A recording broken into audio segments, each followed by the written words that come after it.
Hi there. Tonight we're diving into one of Greek mythology's most famous love stories, and spoiler alert, it's absolutely weird in completely different ways. Before we travel in time together, take a moment to like the video and subscribe if you're enjoying these mythological deep dives. And let me know in the comments where you're watching from, and whether you think you could have resisted looking back. Spoiler, you probably couldn't have. Also, drop a comment about which tragic love story you want me to cover next, because Greek mythology is basically an endless supply of heartbreak wrapped in divine intervention. Now get comfortable, maybe grab some tissues because this one hits different, and let's ease into tonight's story. Let's start maybe with the funniest. This is the tale of Pygmalion and Galatea, and it's basically about a sculptor who became so disillusioned with real women that he carved himself the perfect girlfriend. And then, because this is Greek mythology where the gods have nothing better to do than enable questionable decisions, she came to life. It's part My Fair Lady, part weird science, part commentary on unrealistic expectations in relationships, and entirely strange. So let's dive in. Pygmalion was a sculptor living on the island of Cyprus, which was sacred to Aphrodite, the goddess of love. That detail matters, because when you live on Aphrodite's home turf, love-related weirdness is basically guaranteed. Cyprus wasn't just where Aphrodite had a temple, it was allegedly where she was born from sea foam, which meant the entire island had this concentrated divine relationship energy that made everything slightly more intense. Pygmalion was talented, possibly the best sculptor of his generation. He could carve marble like other people carved butter, could bring stone to life with chisel and patience, could capture expressions and movement in a way that made people forget they were looking at rock. Kings commissioned his work, temples wanted his statues. He was successful, respected, and absolutely miserable in his personal life. Why? Because Pygmalion had decided that all women were terrible. Not just, I've had some bad dates, cynicism, or I need a break from relationships, healthy boundaries. Full-on, women are fundamentally flawed, and I want nothing to do with them, misogyny. The ancient sources give different explanations for this. Some say he was disgusted by the Propoetides, daughters of Propoetus, who denied Aphrodite's divinity and were punished by becoming the world's first prostitutes. Seeing them apparently turned Pygmalion off women forever, which says more about his issues than theirs. Other versions say he was just generally appalled by women's supposed moral failings, their vanity, their tendency toward deception, their this, their that. Basically, he'd constructed an entire worldview where women were inherently problematic and men were better off alone. Now, we could spend time unpacking the misogyny here, and there's a lot to unpack. This is a myth from ancient Greece, where women had basically no rights, and men spent a lot of time justifying why that was totally fine, actually. Pygmalion's attitudes were probably pretty standard for his time and place, which doesn't make them less problematic, just historically contextual. But here's where it gets interesting and deeply weird. Pygmalion, having decided real women were impossible to deal with, decided to create his own ideal woman out of marble. With his sculptor's tools, he would carve the perfect female form, one without all those pesky qualities he disliked in actual human women. Things like opinions, autonomy, the ability to disagree with him, or independent existence. He's basically the ancient Greek version of a guy who decides real women are too complicated and retreats into fantasy, except instead of video games or anime body pillows, he had marble sculpting expertise. So Pygmalion started work on his masterpiece. He chose the finest white marble, the kind that seemed to glow with inner light. And he began to carve, not just any statue, the perfect woman as he imagined her, beautiful beyond compare, flawless in every proportion, ideal in every curve and line. He worked obsessively, spending days and nights in his studio, barely eating or sleeping, completely consumed by his creation. He carved her face with delicate features, eyes that seemed almost alive, lips curved in a gentle smile, He carved her body with proportions that matched his exact specifications of physical perfection. Every detail was considered, adjusted, perfected. He carved her hands with elegant fingers, her feet with delicate toes, her hair with intricate waves that looked like they should move in an invisible breeze. He smoothed the marble until it felt almost like skin, warm under his hands despite being cold stone.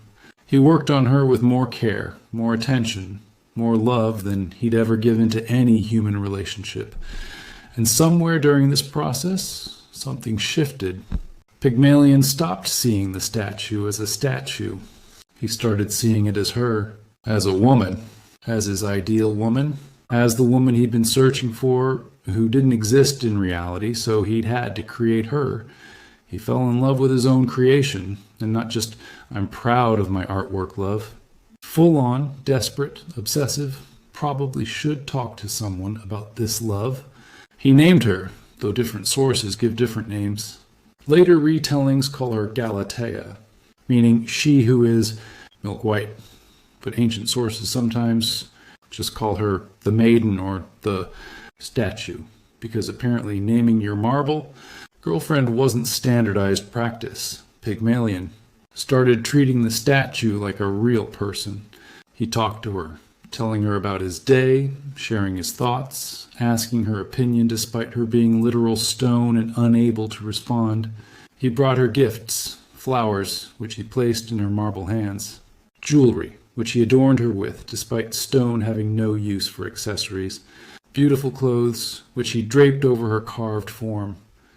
He kissed her marble lips repeatedly, trying to convince himself they felt warm, that they kissed back. He embraced her, holding cold stone and pretending it held him in return. He moved her around his workshop so they could sit together. He positioned her next to his bed so she'd be the first thing he saw in the morning. At night, he laid her on his bed, placed pillows under her head for comfort despite her being incapable of discomfort, covered her with blankets despite her being unable to feel cold. He held her as if she could hold him back. People started talking. Neighbors whispered. Friends expressed concern. He's in love with a statue, became the local gossip, the subject of speculation and mockery. Pygmalion. The talented sculptor had become Pygmalion, the weird guy who talks to rocks, but he didn't care. Or maybe he did care but couldn't stop. He'd created the perfect woman, one who never disagreed with him, never challenged him, never had needs or wants that conflicted with his. She was beautiful, silent, completely focused on him because she literally couldn't look anywhere else, given that her eyes were carved marble. She was everything he thought he wanted, except, minor problem, she wasn't alive. This went on for months, possibly years. Pygmalion living with his statue girlfriend, talking to her, courting her, existing in this deeply strange relationship that would today result in concerned interventions from mental health professionals. And then came the festival of Aphrodite, the most important celebration on Cyprus, when everyone gathered to honor the goddess of love. The entire island participated, bringing offerings, making sacrifices, asking the goddess to bless their marriages, help them find love, or just generally look favorably on their romantic situations. Pygmalion attended, which, given his whole women are terrible stance, seems contradictory, but he probably didn't want to offend Aphrodite by skipping her festival while living on her island. That's just asking for trouble. He brought his offerings to the temple, expensive and generous, because he was successful and could afford it. And as he stood before Aphrodite's altar, surrounded by other worshippers, asking for normal things like, help me find a spouse, or bless my marriage, Pygmalion made his prayer. He started to ask for a wife like my ivory maiden, but stopped himself. Too indirect, too cowardly. He took a breath and made his real request. I wish my statue would come to life so I can marry her. Okay, that's not exactly what the ancient sources say. Ovid, our main source for this story, phrases it more delicately. If the gods can grant everything, I desire as my wife. And then he either says, "One like my ivory maiden," or just implies it heavily depending on translation. Ancient sources had a weird thing about being coy at crucial plot moments, but the meaning was clear. Pygmalion wanted his statue to become real so he could be with her. He wanted his perfect fantasy woman to step off the pedestal and into his life. As he finished his prayer, the altar's flame leaped 3 times, shooting higher than normal, a clear sign that the goddess had heard and was considering his request. Aphrodite, who'd been watching this whole weird situation unfold, apparently decided, you know what, sure, why not? Maybe she was amused. Maybe she pitied him. Maybe she thought this would be a good lesson about being careful what you wish for. Maybe she was just bored and thought it would be entertaining to see what happened. Greek gods don't really need good reasons for their decisions. Pygmalion returned home from the festival, hope and fear warring in his chest. Had the goddess heard him? Would she grant his prayer? Or was he doomed to love a statue forever?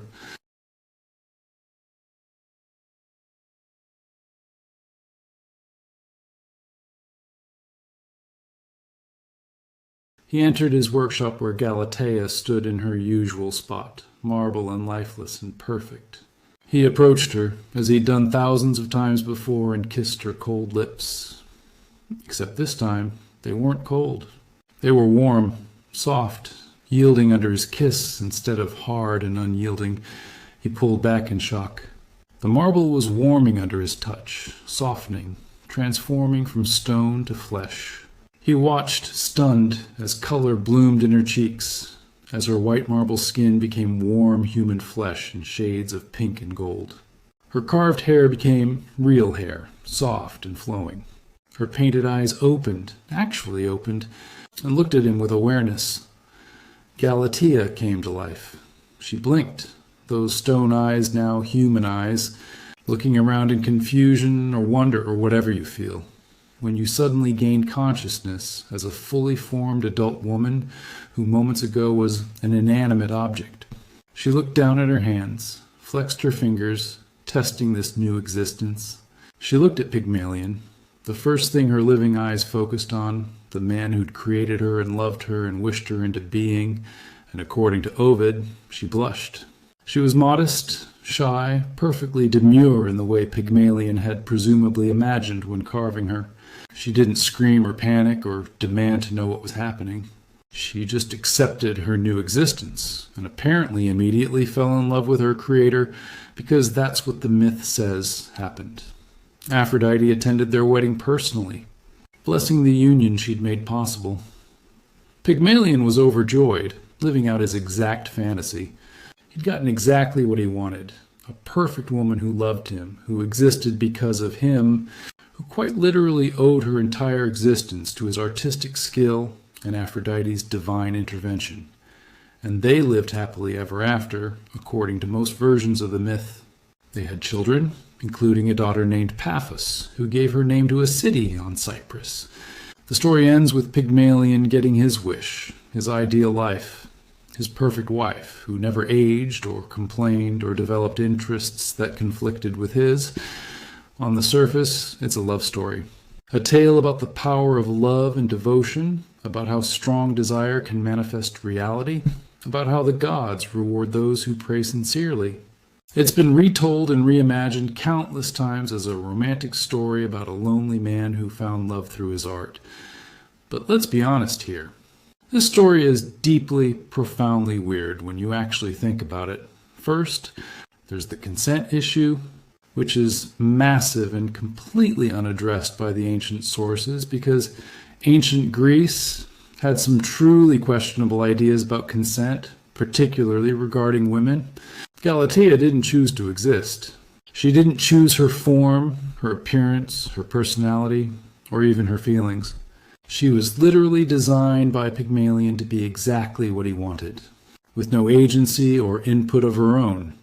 She came to life already perfect according to his specifications, already in love with him according to the myth, already everything he'd imagined without any of the messy reality of being an actual autonomous person. She was essentially a custom-built girlfriend delivered by divine Amazon Prime, and the myth treats this as romantic, as the happy ending, as the reward for Pygmalion's devotion. But from Galatea's perspective, if she even has one in the original myth, her existence is bizarre. She wakes up as a fully formed adult with no past, no experiences, no identity beyond what her creator gave her. Her first sight is the man who carved her face. Her first experience is being kissed by someone she's never met, who's been obsessively treating her inanimate form like a girlfriend for months or years. That's not a meet cute. That's a horror movie premise. Second, there's the troubling implications about Pygmalion's whole worldview. Remember, he created Galatea specifically because he thought real women were too flawed, too problematic, too human. He wanted perfection, which meant he wanted someone who couldn't disagree, couldn't challenge, couldn't grow or change in unexpected ways. He literally built a woman to his exact specifications because actual women with their own personalities and desires were unacceptable to him. That's not love. That's control. That's a desire for a possession, not a partner. And Aphrodite, the goddess of love, looked at this situation and said, "Yes, this is fine. This is what love looks like. Here's your perfect, obedient statue wife." The goddess of love enabled a relationship based entirely on one person's fantasy, with zero input from the other person. Make that make sense? Third, what happens next? The myth doesn't really tell us, which is probably for the best because the implications are uncomfortable. Does Galatea ever develop her own personality, her own wants and needs? Does she eventually want things that conflict with what Pygmalion designed her to want? Can she disagree with him, or is she bound by her origins to be eternally agreeable? If she does develop independence and autonomy, does Pygmalion accept that? Or does he resent that his perfect creation is becoming an actual person? If she doesn't develop independence, is she really alive at all? Or just an animated statue going through the motions? The myth doesn't address any of this. It gives us the happy ending and leaves, which is probably wise because actually thinking through the relationship dynamics here gets really uncomfortable really fast.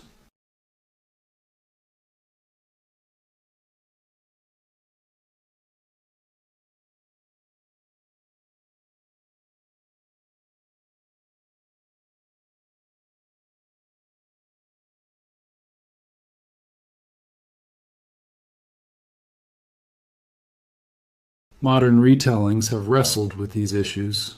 Some try to give Galatea agency and personhood, exploring what it would actually be like to gain consciousness as an adult, to be defined by someone else's vision before you ever have a chance to define yourself.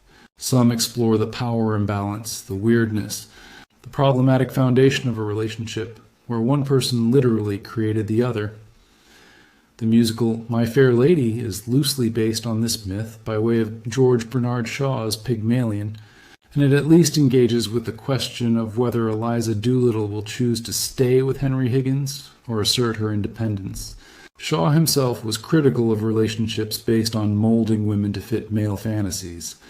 Some feminist retellings flip the script entirely, making it a horror story from Galatea's perspective about being trapped in a form and relationship you never chose, created for someone else's pleasure, expected to be grateful for existence while having no control over any aspect of that existence. But the original myth. The original myth presents this as romantic, as aspirational, as the kind of love story that deserves divine blessing. And that tells us a lot about ancient Greek attitudes toward women, relationships, and consent. Women were expected to conform to male ideals. They were expected to be beautiful, modest, obedient, and exist primarily in relation to the men in their lives. The perfect woman was one who never challenged, never disagreed, never asserted her own desires over male preferences. Galatea is the ultimate version of this. A woman literally designed to be perfect, incapable by her very nature of being anything other than what her male creator wanted. She's the male fantasy taken to its logical extreme, and yet the story has persisted, been retold, been reimagined, because there's something in it that speaks to human desires, even as it reveals problematic attitudes. The desire to be loved perfectly. The desire to create rather than search. The fantasy that if only we could design the perfect partner, we'd be happy, but real love doesn't work like that. Real relationships require two autonomous people choosing each other continuously, disagreeing and compromising, growing and changing in ways that are sometimes compatible and sometimes require work. Real love is messy and complicated and requires accepting another person's full humanity, including the parts that aren't convenient or don't match your fantasy. Pygmalion didn't want real love. He wanted validation for his fantasy, confirmation that his vision of perfection was correct, a relationship he could control from start to finish, and the myth gave it to him, which is either wish fulfillment or a subtle critique, depending on how generously you read it. There's also something here about the relationship between artist and creation, about how artists can become obsessed with their work, can prefer the art to reality, can retreat into creative fantasy rather than engaging with the messy real world. Pygmalion chose to pour his energy into creating perfection in marble, rather than finding connection with actual imperfect humans. That's relatable in some ways. Many artists struggle with the balance between their art and their relationships, between the controlled world of creation and the chaotic world of human interaction. But most artists don't literally try to marry their artwork, which is where Pygmalion crosses from relatable creative obsession into buddy, you need help territory. The story also raises questions about the nature of love itself. Can you love someone you designed? Is it love if the other person never had a choice? Is it love if the other person is incapable of disappointing you because you built them specifically to meet all your needs? Or is that just elaborate masturbation with extra steps? Aphrodite apparently thought it was love, or at least close enough to count. She blessed the union, attended the wedding, made it all possible, but Aphrodite was a complicated goddess whose domain included desire and passion and beauty alongside what we might call true love. She was as much about wanting and having as about mutual respect and partnership. So maybe Aphrodite granting Pygmalion's wish isn't really an endorsement of the relationship so much as the goddess doing what she does, making desire manifest, enabling passion, regardless of whether it's healthy or unhealthy, bringing beauty into the world without too much concern about the consequences. The Pygmalion myth is ultimately a fantasy, and like many fantasies, it doesn't hold up well to scrutiny. It gives us a neat resolution to complicated problems, a magical solution to human limitations, a divine intervention that makes everything work out despite the deeply problematic foundation. Real life doesn't work that way. You can't create the perfect partner. You can't design another human being to specifications. You can't avoid the messy reality of actual relationships by retreating into fantasy, no matter how talented you are at sculpting or any other art form. And if some god did bring your statue to life, you'd still have to deal with the fact that you're now in a relationship with another autonomous being who might develop wants and needs and opinions that differ from what you imagined. Animation doesn't solve the fundamental challenge of relationships.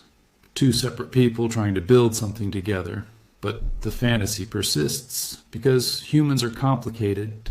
We want to be loved perfectly. We want someone who understands us completely without us having to explain.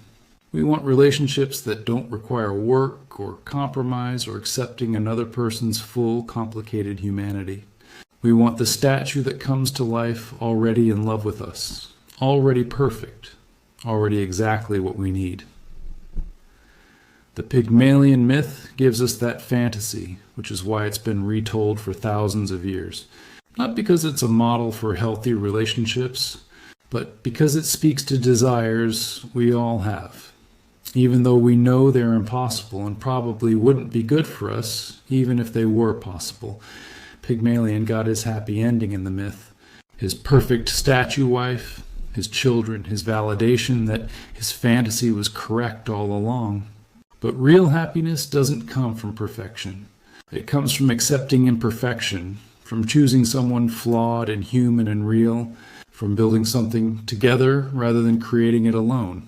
That's the lesson the myth accidentally teaches while trying to tell a romantic story. Real love requires two real people, with all the complications that entails. Anything else is just a beautiful statue, no matter how much you wish it were alive.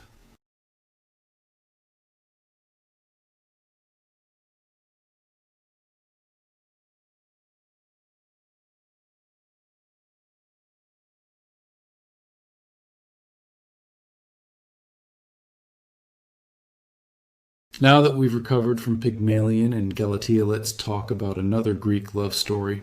This is the tale of Orpheus and Eurydice, a story so tragic, so frustrating, and so preventable that people have been screaming at it for thousands of years. Let's start with Orpheus himself, the greatest musician who ever lived. And I don't mean that as hyperbole or poetic exaggeration, not pretty good at the lyre, not talented performer who could pack a theater. We're talking about a guy whose music could make rocks weep actual tears.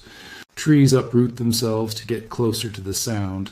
Wild animals forget they were supposed to be eating each other and just sit there vibing. And rivers literally change their course to flow toward him. His music didn't just sound good, it fundamentally altered reality. His father was either Apollo, god of music himself, or some Thracian king named Oeagrus, depending on which ancient source you're reading and how divine you want his parentage to be. His mother was Calliope, the muse of epic poetry, which explains where he got his ridiculous talent from. Genetics matter, even in mythology. When you're born to the literal embodiment of epic storytelling and possibly the god of music, you're starting life with some serious advantages in the arts department. From childhood, Orpheus was different. While other kids were learning to throw spears or herd goats or whatever normal Greek kids did, Orpheus was composing songs that made his teachers weep. By the time he reached adulthood, his reputation had spread across Greece and beyond. Kings invited him to their courts. Temples requested his presence for sacred ceremonies. His music became the soundtrack to important events because when Orpheus played, you knew something significant was happening. When Orpheus played his lyre and sang, reality itself paid attention.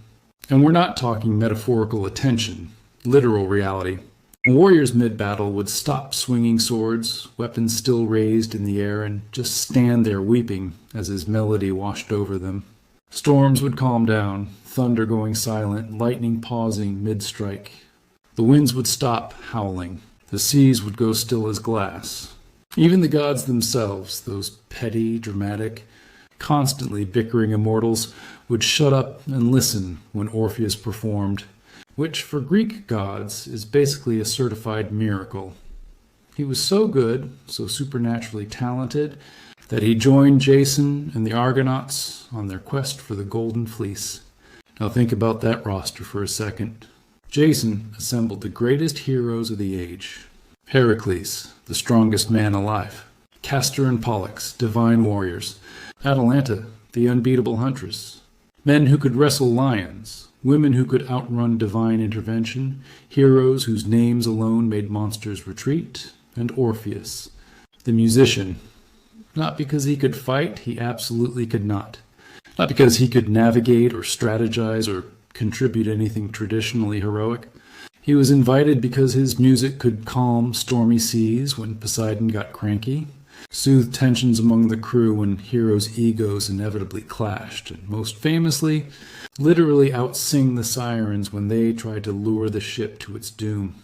While other heroes brought swords, shields, and muscles, Orpheus brought a lyre and vibes. And somehow, incredibly, that was enough. Actually, more than enough. His music saved the crew more times than most of the real heroes combined.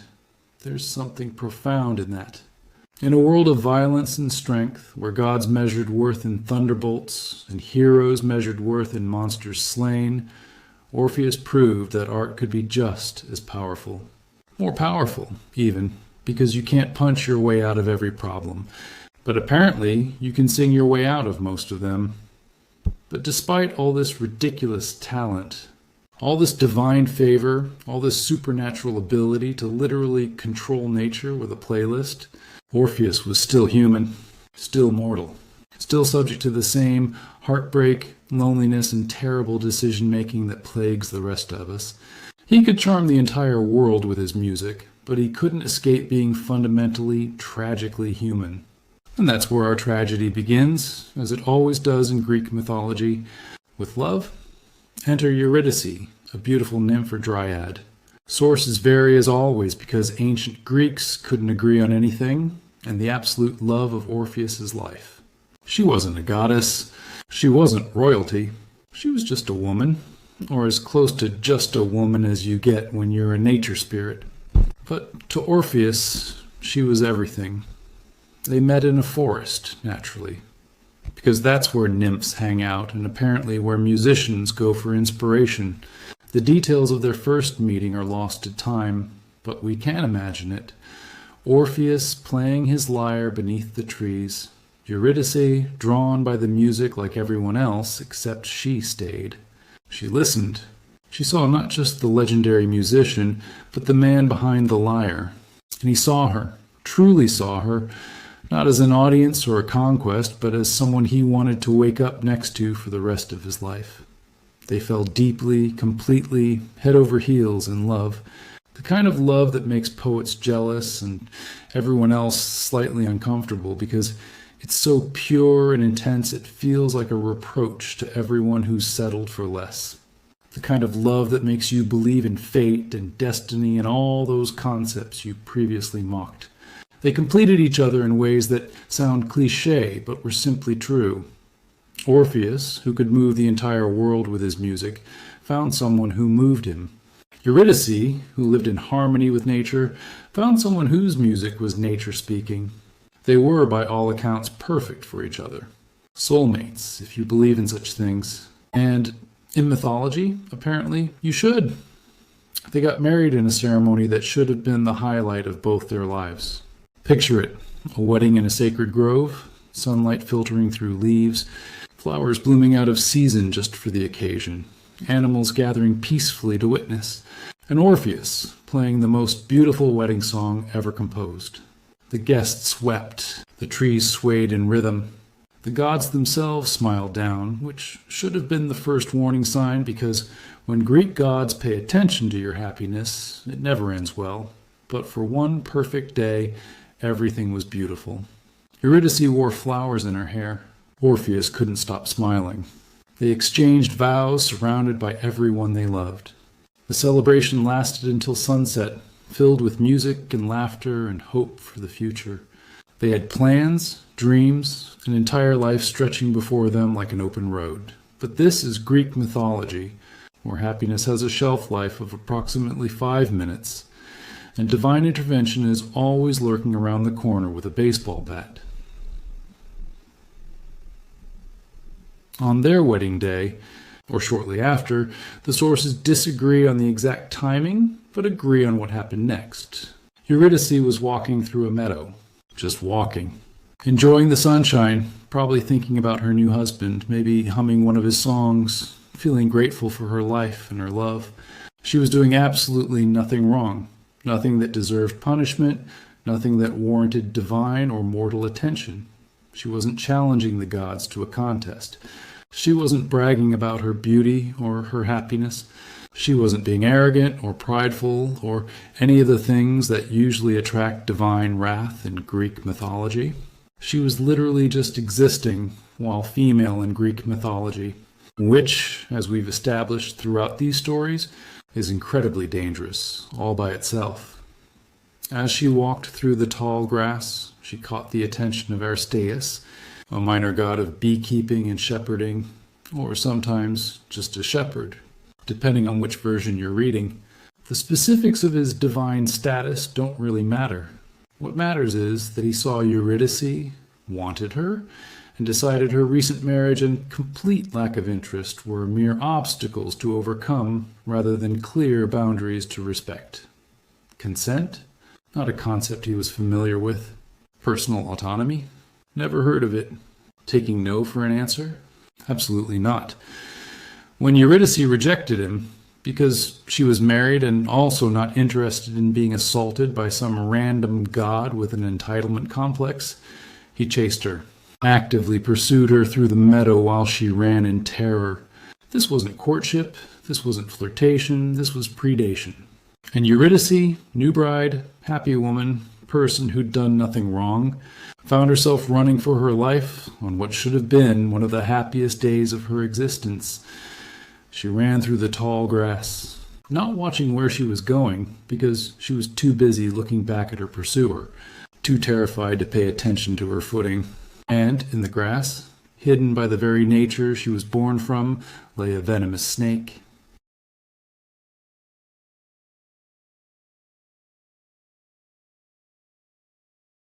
She stepped on it. The snake, startled and defensive, bit her ankle. The venom worked instantly, as mythological snake venom tends to do. Eurydice collapsed, the poison racing through her bloodstream faster than any mortal remedy could counter. She fell into the grass, alone, afraid, dying because some man couldn't respect a simple no, and because the universe has terrible timing. Just like that, she was dead.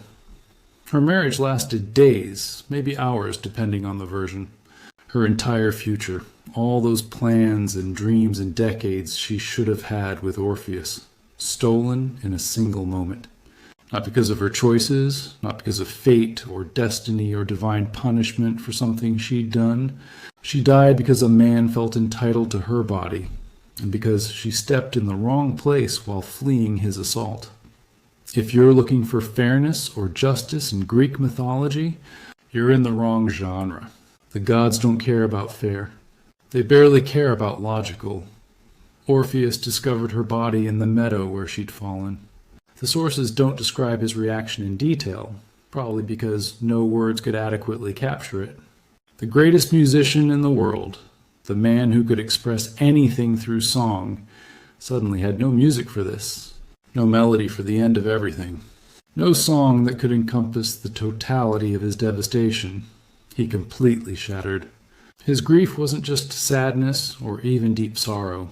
It was reality-breaking, soul-destroying, existence-denying anguish. The kind of pain that makes you question whether consciousness itself is a cruel joke. He couldn't eat, couldn't sleep, couldn't function, couldn't do anything except exist in a state of raw, unprocessed agony. So he did what he did best, the only thing he could still do. He picked up his lyre with shaking hands and poured his devastation into music. The songs he sang were so heartbreaking, so filled with genuine anguish, that they transcended normal emotional manipulation and became something else entirely. They weren't just sad songs. They were grief made audible, pain given melody, loss transformed into sound. When Orpheus sang his mourning, the entire world mourned with him. Trees dropped their leaves out of season, autumn arriving early across whole forests because the trees themselves were weeping.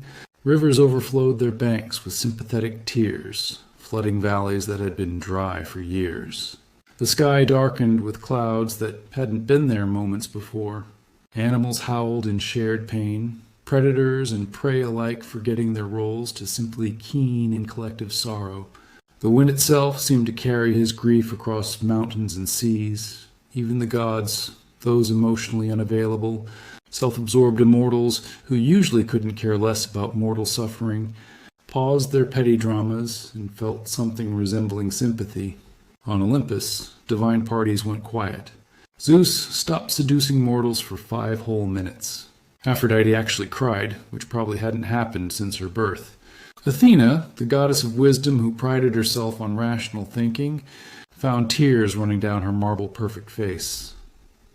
The music Orpheus created in his grief became legendary, not because it was technically perfect, though it was, but because it was real, true, honest in a way that cut through every defense and every wall and forced anyone who heard it to feel what he felt. But mourning wasn't enough for Orpheus. Songs weren't enough. Sympathy from gods and nature wasn't enough. Acceptance, That thing grief counselors talk about. That final stage everyone's supposed to reach. He refused it completely. He refused to let death have the final word.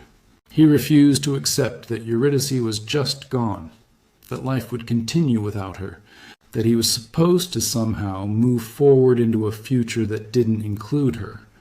So he made a decision that was either incredibly brave or incredibly stupid, probably both. Definitely unprecedented. He decided to do something virtually no living mortal had ever successfully done. He decided to walk straight into the underworld, face Hades himself, the literal god of death, and demand his wife back. Not ask politely, not beg humbly. Demand, through the sheer power of his music and his love, that death return what it had taken. Now, let's be absolutely clear about what this meant, what he was proposing to do. The underworld in Greek mythology wasn't some vague spiritual concept or peaceful resting place where souls hang out playing harps. It was a physical, geographical, horrifyingly real realm beneath the earth, and it was designed specifically to be a one-way trip. The entire point of its existence was to keep the dead in and the living out. To reach it, you had to first find the entrance, which wasn't exactly marked with helpful signs or listed on any maps.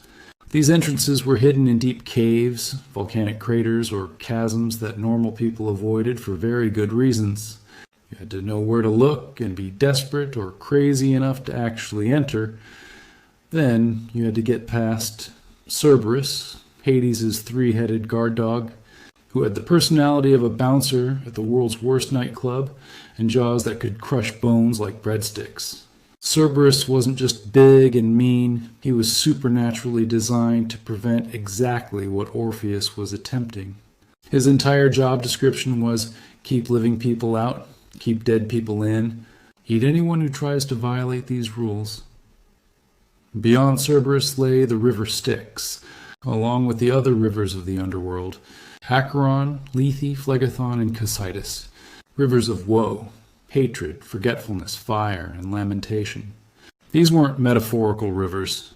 They were actual flowing water, if water could destroy your soul just by touching it. You needed to pay Charon the ferryman to cross. And if you didn't have coins for payment, or if he just didn't like you, you were stuck wandering the banks for eternity. And beyond all that, assuming you survived every supernatural obstacle designed to kill you, you'd reach the throne room of Hades himself, the god of the dead, who had exactly zero patience for living mortals showing up uninvited making demands. Hades wasn't evil, but he was grim, absolute, and completely unbending when it came to the rules of his domain. Death was permanent. Souls stayed where they were sent. There were no refunds, no exchanges, no takebacks. People didn't go to the underworld voluntarily. Even legendary heroes avoided it when possible. Heracles had attempted it during his 12 labors, and even he required divine help, supernatural weapons, explicit permission from the gods, and frankly, plot armor thicker than his famous lion skin to survive. Theseus tried it and got stuck there, needing to be rescued later. Odysseus only visited the outer edges, never venturing into the deeper realms. Orpheus had none of those advantages. No divine weapons, no explicit permission from Zeus, no Athena whispering strategies in his ear. He had a lyre, 7 strings and some wood, a broken heart, and determination that bordered on insanity. That was his entire arsenal for challenging death itself. But he went anyway, because love makes you do monumentally stupid things, and grief makes you do even stupider ones. When you've lost everything, when the world without that person feels unbearable, you'll try anything. Logic doesn't matter. Danger doesn't matter. The only thing that matters is the impossible hope that maybe, just maybe, you can undo what shouldn't be undoable. Orpheus descended into the earth, following ancient paths and darker passages that led deeper and deeper underground, away from sunlight and warmth and life. The air grew colder with each step, damp and heavy with the smell of earth and decay. The darkness was absolute, the kind of darkness that feels physical, that presses against your skin and makes you forget what light even looks like. He walked through passages carved by time and shadow, through caverns where the walls seemed to whisper in languages older than Greek, through tunnels that felt less like natural formations and more like the architecture of death itself. Normal people would have turned back. Smart people would never have entered. But Orpheus had stopped being either normal or smart the moment he saw Eurydice's body, and as he walked deeper into that realm of death and silence, he played his lyre, filling the underworld with the first music it had probably ever heard. Because the dead don't sing, the damned don't compose, the realm of Hades is, by design, a place of silence broken only by screams and wails and the eternal sounds of suffering. But now it heard beauty. Now it heard melody. Now it heard something it had never experienced before. Art born from love and grief, music that spoke of life and loss, songs that reminded even the dead what it meant to feel. The effect was immediate and unprecedented, reality-bending in ways that shouldn't have been possible. The tormented souls of the dead, those suffering eternal punishments for their crimes in life, paused in their agonies to listen. Time itself seemed to stop in the underworld, not because Orpheus commanded it, but because even eternity wanted to hear what came next. Tantalus, forever reaching for fruit and water that retreated from his grasp, condemned to eternal hunger and thirst for the crime of serving his son to the gods as a meal, stopped reaching. For the first time in millennia, his hunger paused. He simply stood in his pool, fruit hanging above his head, and listened. Tears streaming down his face from emotions he'd forgotten he could feel. Sisyphus, condemned to roll a boulder up a hill for eternity, only to watch it roll back down each time he neared the summit. Punishment for his chronic deceitfulness, and thinking he could cheat death itself, let his boulder rest. He sat down on the slope, his eternally burning muscles finally still, and wept openly at the beauty of what he was hearing. For one blessed moment, his torment ceased. Ixion, bound to a flaming wheel spinning forever through the underworld as punishment for trying to seduce Hera, found his wheel slowing to a stop. The flames didn't burn. The spinning ceased. Even the mechanisms of divine torture responded to Orpheus's music, proving that some things transcend even godly vengeance.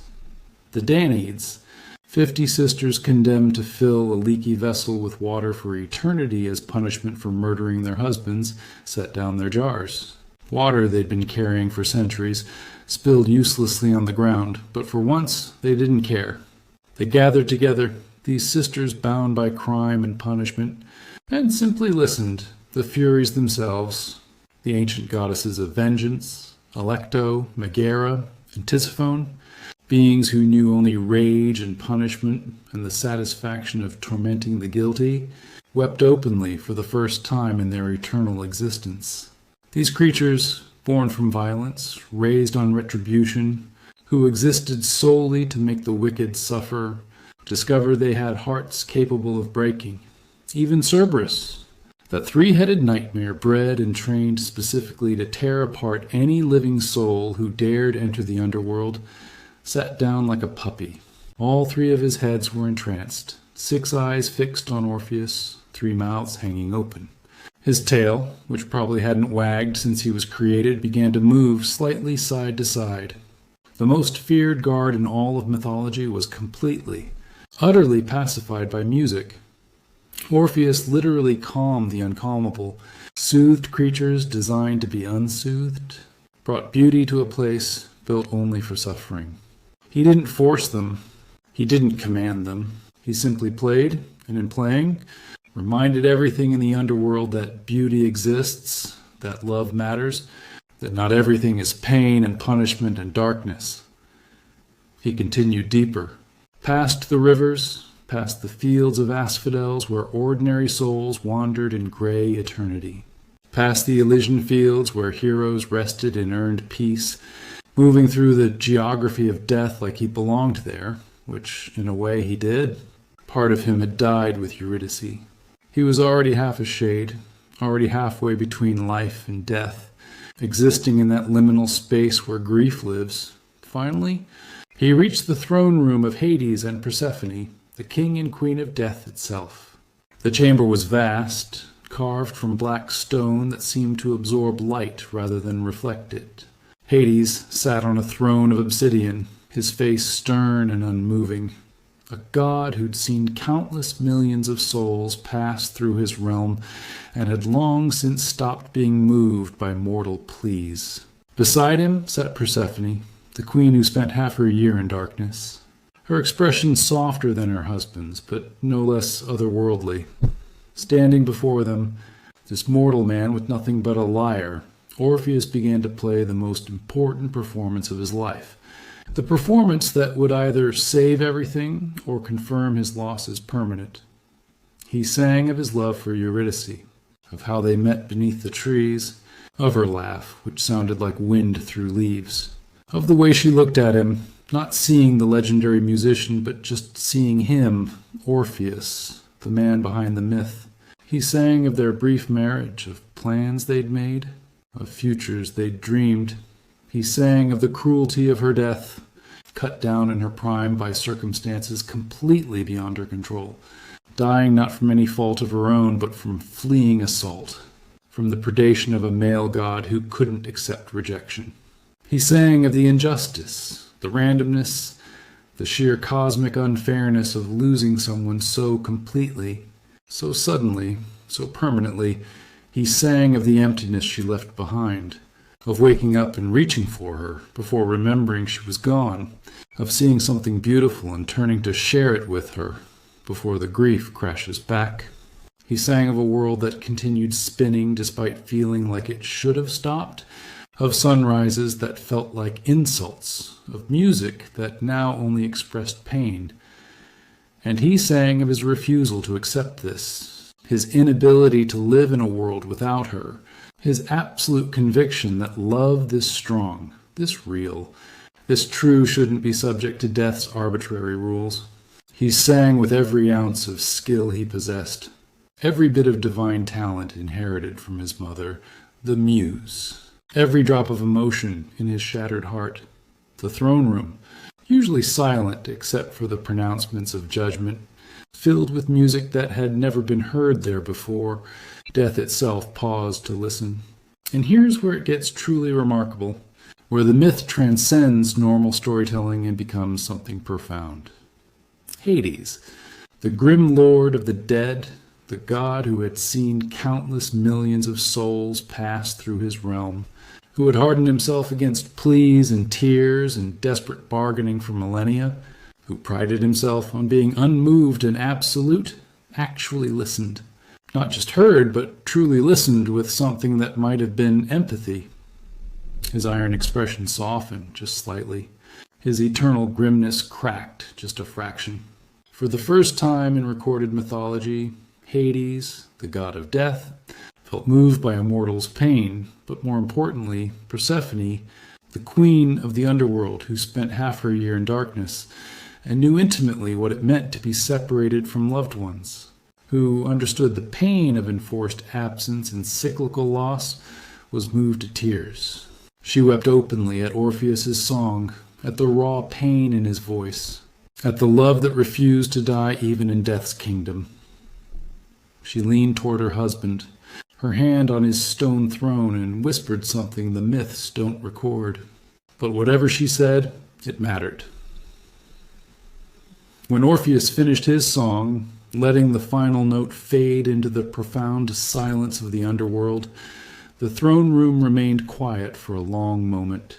The kind of silence that feels heavy with importance, with decision, with a weight of choices that will echo through eternity. And then Hades spoke, and his voice, usually used only for pronouncing judgment and confirming eternal sentences, carried something new, not warmth. Hades doesn't do warm, but perhaps respect. Maybe even compassion, if such a word can be applied to the god of death. He would allow Eurydice to return to the world of the living. Let that sink in for a moment. Hades, who never, in any other recorded myth, allowed a dead soul to return to full life, who maintained the boundary between living and dead as an absolute law, who existed partly to ensure death's permanence, was making an exception. He would release Eurydice from death itself. She could walk back up to the surface, back to life, back to Orpheus, back to the future that had been stolen from her by snake venom and bad luck, and a culture that didn't punish male gods for assault but did kill their victims. But, and there's always a but in Greek mythology, there's always a catch, always a condition, always one more hoop to jump through. There was one rule, one simple, straightforward, absolutely critical condition that Orpheus had to follow without deviation or exception. As Orpheus led Eurydice back up through the underworld, back through those winding passages and dark caverns, back toward life and light and hope, he could not, under any circumstances, for any reason, no matter what he heard or felt or feared, look back at her not once, not even a glance, not even a quick peek over his shoulder, not even the briefest moment of visual confirmation. His eyes had to stay forward, fixed on the path ahead, trusting completely that she was behind him. Not until they had both completely emerged from the underworld, not until they both stood together in the full sunlight of the living world. Not until they were absolutely, unambiguously back in the realm of life. Only then could he turn around and see her face again, hold her again, reclaim the life that death had interrupted. It sounds simple, doesn't it? Almost laughably, insultingly easy. Just walk forward. Don't look back. Keep your eyes ahead. Maintain your focus for what couldn't have been more than an hour or two of walking through tunnels. Children play more complicated games. People follow more complex instructions every day. Just walk, look forward, trust, and win everything. But here's what makes this condition so cruel, so psychologically devastating, so perfectly designed to test Orpheus in the absolute worst possible way. Eurydice was a shade now, a spirit incorporeal, returning to life but not yet alive. She would make absolutely no sound as she walked behind him. No footsteps, because shades don't have weight. No breathing, because shades don't need air. No rustling of clothing, no clearing of throat, no scuff of sandals on stone. No indication whatsoever. Nothing his ears could detect, nothing his other senses could confirm, that she was actually there following him.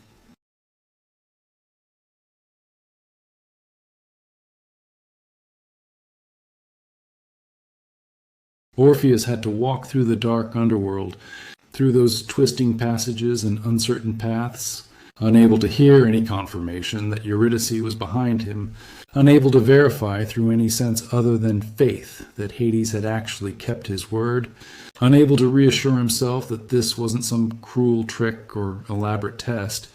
He had to maintain absolute faith, perfect trust, unwavering belief that she was there following him, despite having zero sensory confirmation. For someone who just lost everything, whose trust in the universe had been shattered by his wife's random, pointless death, whose faith in divine justice had been destroyed by watching good people suffer. This was asking for something almost superhuman. This wasn't a test of strength or cleverness or musical ability, things Orpheus actually possessed. This was a test of pure faith, of trust without evidence, of belief without confirmation. And for a human being, especially one traumatized by a sudden loss, that might be the hardest test of all. But what choice did he have? Turn around immediately and confirm she was there, breaking the rule and losing her forever in the first 10 seconds? Refuse the deal and leave her dead? No, he had to try. He had to believe. He had to trust that the god of death, not known for his mercy or his sense of humor, was actually giving him a real chance. And so Orpheus began the journey back up to the surface. His lyre silent now, every instinct screaming at him to turn around and check. His ears straining desperately for any sound of Eurydice behind him, hearing nothing but his own footsteps echoing in the darkness and the distant, fading sounds of the underworld. He climbed through passages that seemed longer on the way up than they'd been going down, as if the underworld itself was stretching, testing his patience, making the journey as difficult as possible. Through shadows that felt heavier now, pressing against him like physical things. Through silence that grew more oppressive with every step, a silence so complete it felt like drowning. With each step forward, doubt crept in like poison. Was she really there? Had Hades actually released her, or was this some elaborate divine joke at a mortal's expense? Was the god of death, who'd never shown mercy before, actually showing it now? Or was Orpheus walking alone, preparing to emerge into sunlight, only to discover he'd been fooled, that his wife was still dead, that his music had meant nothing but temporary entertainment for bored immortals? The doubt grew with each passing moment, feeding on the silence like a parasite, growing stronger from the lack of confirmation, from his grief and fear and desperation. It started as a whisper in the back of his mind. What if she's not there? Then louder, you should check, just once, just to make sure. Then screaming, this is a trick, you're being deceived, turn around before it's too late. He walked further, climbing closer to the surface, and the doubt became almost unbearable, a physical weight on his shoulders, a voice that wouldn't shut up. What if she had stumbled and fallen behind? Shades are fragile, newly returned to form, maybe she couldn't keep up? What if some underworld spirit had grabbed her and pulled her back while he walked obliviously forward? What if the pathway had split and she'd taken a wrong turn, now wandering lost in the darkness while he abandoned her? What if she needed help and he wasn't there because he was stubbornly following this rule, this arbitrary condition, without even knowing if she was behind him to benefit from his obedience? The passage grew lighter as he approached the exit, as he neared the boundary between the underworld and the living world, as sunlight, actual sunlight, began to penetrate the gloom. He could see it ahead, that golden glow, warm and inviting and promising everything he'd lost. Real light, not the dim phosphorescence of the underworld. Real air, not the stale breath of death. Real life, waiting just ahead. He was so close now, so impossibly, tantalizingly close. Mere steps away from success, from reclaiming his wife, from undoing death itself through the power of love and music and faith. A few more steps. Just a little further. Almost there! And that's when the doubt, the fear, the overwhelming need for confirmation became too much to bear. That's when Orpheus made the decision that would echo through literature, art, and human consciousness for thousands of years. That's when he did the one thing he absolutely, under any circumstances, could not do, just before emerging completely from the underworld. With sunlight visible ahead, with success within literal arm's reach, maybe 5 more steps from winning everything. Orpheus turned around. He looked back. He broke the one condition, violated the one rule, failed the one test that stood between him and happiness. He needed to see her. Needed to confirm she was really there. Needed to silence the doubt that had been consuming him, eating him alive for the entire climb. Just one glance, just a moment of confirmation, just a brief look to reassure himself before they stepped into the light together, and the rule no longer mattered, and he saw her. For one brief, beautiful, heart-destroying moment, he saw Eurydice behind him, real, present, solid, following him just as Hades had promised. She was there. She had been there the entire time. His doubt had been unfounded, his fear unnecessary, his lack of faith unjustified. He had been succeeding, actually winning, actually about to accomplish the impossible, right up until the exact moment he wasn't. Her eyes met his, wide with shock and recognition and something that might have been understanding or might have been accusation or might have been just profound sadness at what was about to happen. She reached out toward him, her hand extending, whether to comfort him or to try to grab him or just an instinctive reaction, we'll never know. But that one glance, that single moment of doubt acted upon, that instant of broken trust and failed faith, invalidated everything. The deal was broken, the condition violated, the agreement rendered null and void, and because this is Greek mythology, where technicalities matter more than intentions and rules are absolute regardless of circumstances or how close you came to succeeding, there were immediate and irreversible consequences. Eurydice began to fade, to become translucent, to slip back into death even as Orpheus watched in absolute horror. The color drained from her, her form becoming less solid, less present, less there. She was being pulled back, reclaimed by the underworld. Death, reasserting its claim on a soul that had already crossed its threshold. She reached out toward him one final time, not in anger, but in sad understanding, perhaps even forgiveness. Though the sources differ wildly on this crucial detail, some versions have her speaking one last time, her voice fading like an echo, saying his name with love or disappointment or simple acceptance. Orpheus. Just his name, nothing more, but carrying the weight of everything unsaid, everything lost, everything that could have been. Other versions have her saying, "Why couldn't you wait? Why couldn't you trust?" A gentle reproach that cuts deeper than any scream. Still other versions have her fading completely silently, without words, without accusation, without anything but that reaching hand and those sad eyes, just disappearing like smoke on wind, like a dream upon waking, like every beautiful thing that slips through your fingers the moment you try too hard to hold it. But all versions, every single one, agree on what happened next. She vanished, completely, pulled back into the underworld like a tide retreating, reclaimed by death, lost to Orpheus for a second time. And this second loss was infinitely worse than the first, exponentially more devastating, because this time it was his fault. The first time, Eurydice died from circumstances beyond anyone's control. Bad luck, wrong place, wrong time, a snake that happened to be there when she needed the ground to be safe. Tragic, yes. Unfair, absolutely. But not anyone's fault, not really. Just the cruel randomness of existence in a world where gods don't particularly care about mortal happiness.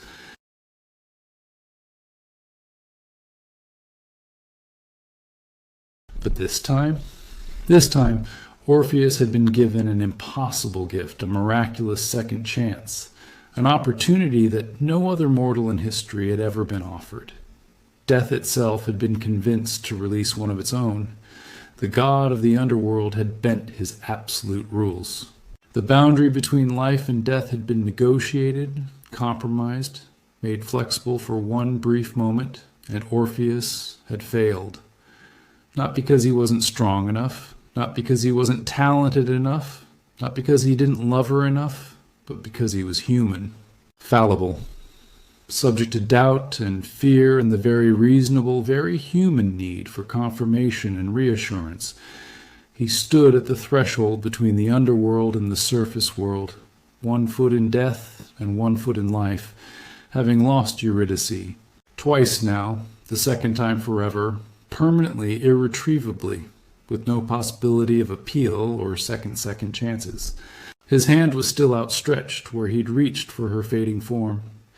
His mouth was open in a scream that hadn't yet found sound. His eyes were wide with the horror of understanding what he'd just done. Behind him, the passage back into the underworld yawned like a mouth, dark and final.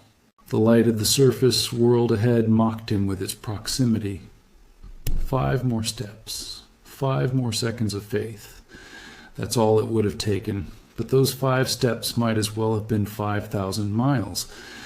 Because Hades, who had already shown unprecedented mercy once, who had already bent the absolute rules of death itself, could not give Orpheus a third chance.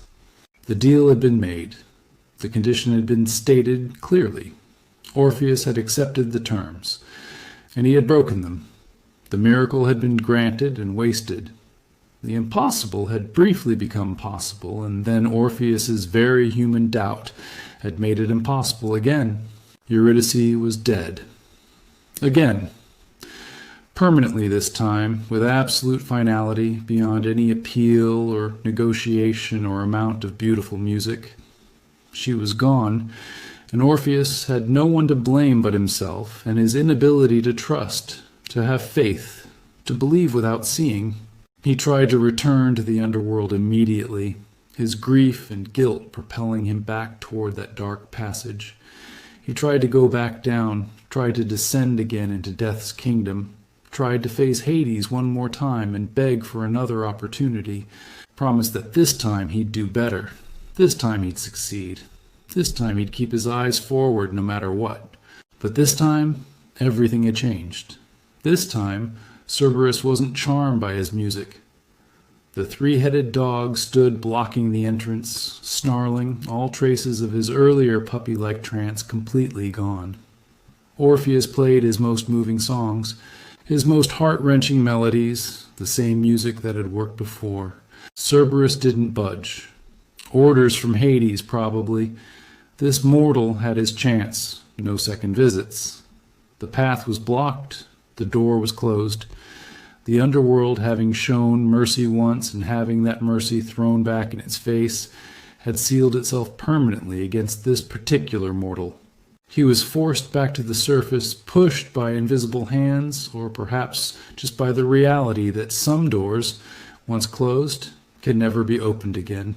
Back to the world of the living, back to sunlight that hurt his eyes, back to a life that now felt not just unbearable, but actually impossible. What happened to Orpheus after this varies depending on which ancient source you're reading. And honestly, each version is more depressing than the last. There are no happy endings here, no redemption arcs, no learning to move on and find peace. This is Greek tragedy, not a self-help book. In most versions, he was completely, utterly destroyed by his double loss, by his grief compounded with guilt, by the knowledge that he'd had everything in his grasp and lost it through his own weakness. He abandoned human society entirely, unable to bear the sight of happy couples, unable to tolerate people who still had what he'd lost, unable to function in a world that expected him to just continue existing as if his heart wasn't a black hole of pain. He wandered alone through wilderness and remote mountains, through forests where no one would follow, through landscapes as desolate as his internal state. He played his lyre and sang songs of such overwhelming sadness that they made the entire landscape mourn with him. Birds fell from the sky mid-flight, unable to bear the weight of his grief. Flowers wilted as he passed. Even rocks wept, literally cracking from the pressure of the sorrow his music carried. He rejected the company of other people completely, rejected civilization, rejected the possibility of love or happiness or connection ever again. He rejected even the basic functions of living, like eating regularly and sleeping in sheltered places and maintaining his health. He became a walking embodiment of grief, a cautionary tale, a broken man who had touched the divine and been destroyed by it. Some versions say he swore off women entirely after losing Eurydice, unable to even look at another woman without thinking of his wife, without feeling like it would be a betrayal. These versions claim he taught the men of Thrace the love of young boys instead, which either explains or is used to justify Greek attitudes toward male homosexuality, depending on how you interpret it and which ancient source you're reading. Whether this was actually a thing Orpheus did, or just a later addition by Greeks trying to give divine precedent to their cultural practices, is unclear. Mythology gets messy when you try to sort out what's original and what was added later. Other versions say he simply remained celibate and alone for the rest of his life, faithful to Eurydice's memory even though she was forever beyond his reach, even though she'd have probably wanted him to eventually find some measure of happiness. But grief doesn't listen to what the dead would have wanted. Grief does what it wants. But the most famous version of Orpheus's end, the one that appears in most retellings, is also the most violent and disturbing and somehow perfectly appropriate for a story this tragic. In this telling, the Maenads, those wild female followers of Dionysus who we talked about earlier, the ones who celebrate the god of wine and madness through ecstatic, frenzied rituals involving copious amounts of alcohol and the abandonment of civilized restraint, encountered Orpheus during one of their celebrations. They were drunk, high on divine madness, dancing and celebrating in their typical chaotic fashion. They saw this sad, talented, handsome man sitting alone with his lyre, and they invited him to join them, to play music for their revels, to participate in their worship of Dionysus. "Come on," they said, "play for us, celebrate with us. Let the wine wash away your sorrows, let the music be joyful for once. Let Dionysus free you from your grief." Orpheus refused. He was done with celebrations, done with joy, done with life in any form that included happiness or pleasure or forgetting even for a moment what he'd lost. His rejection offended them, or perhaps they were simply too far gone in their Dionysian frenzy to accept no for an answer, too intoxicated by wine and divine madness to understand or care about his grief. Either way, they attacked him, not metaphorically, not symbolically. They physically tore him apart, literally ripped him limb from limb in their divine madness, dismembering the greatest musician who ever lived, scattering his body parts across the landscape of Thrace like grotesque decorations. Some versions say they were angry at his rejection of women, seeing it as an insult to their gender. Other versions say they were simply so consumed by Dionysian madness that they didn't know what they were doing, that in their ecstasy they crossed the line from celebration to murder without even noticing. Still others suggest that Dionysus himself was offended by Orpheus's prolonged mourning, seeing it as a rejection of the life-affirming chaos the god represented, and the Maenads were simply carrying out divine will. Regardless of motivation, the result was the same. Orpheus, who had survived the underworld, who had moved the gods themselves with his music, who had briefly defeated death through art and love, was torn apart by drunk cultists in a forest clearing. His head and his lyre, severed from his body, were thrown into the Hebrus River, and according to legend, even severed from his body, even dead in the most violent way imaginable, his head continued to sing songs of mourning for Eurydice as it floated downstream, his lyre still playing haunting melodies, making even death itself unable to silence his grief or his art. The river carried his head and lyre downstream, past villages where people heard the mournful singing and wept, past forests where animals gathered on the banks to listen one last time, all the way to the island of Lesbos, where locals found them and buried his head with honor in a shrine that became a famous oracle. His lyre washed up separately and was eventually recovered and enshrined. The Muses, his divine relatives, the 9 goddesses of art and inspiration, gathered the pieces of Orpheus's body from where the Maenads had scattered them and buried them properly at the foot of Mount Olympus, mourning the loss of the greatest musician their family had ever produced. They say nightingales sing more sweetly over his grave than anywhere else in the world, as if the birds themselves remember and honor him. His lyre was placed in the heavens by Zeus as a constellation. The lyra, still visible in the night sky, a permanent reminder of his talent and his tragedy. On clear nights, if you know where to look, you can see it up there. 7 stars representing 7 strings, forever playing silent music to the cosmos. And his soul? His soul finally descended to the underworld one last time, but this time as a shade, as one of the dead, no longer trying to cheat or negotiate with death, but simply accepting its inevitability. He crossed the river Styx as a proper passenger, paid his coin to Charon, walked past Cerberus without incident because he was supposed to be there now, and there, in the shadowy fields of the underworld, he was finally, after all that suffering and loss and grief and guilt, reunited with Eurydice. They walked together through the Elysian fields, those fortunate dead, 2 spirits among many, and for the first time since her death, Orpheus could look at her all he wanted, could turn around and confirm she was there, could look back without consequence because there was nowhere left to fall, no further loss possible, no rules left to break. They could hold each other again, though only as spirits, only as memories of the living people they'd once been, only as shades wandering in eternal twilight. It's not the reunion he'd fought for, not the life together they should have had, but it's something. a consolation prize from the gods who denied them everything else.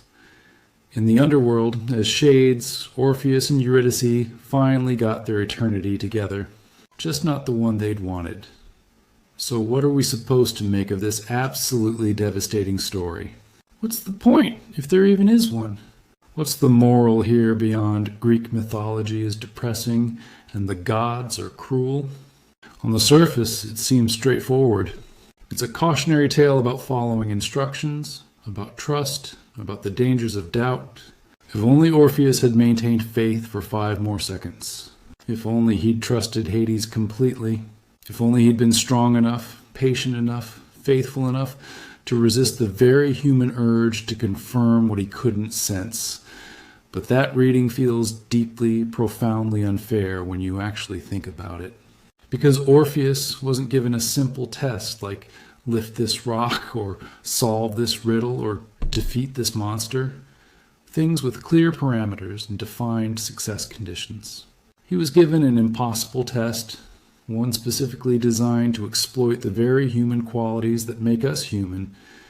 Doubt isn't a character flaw. It's a survival mechanism. The need for confirmation isn't weakness. It's rationality.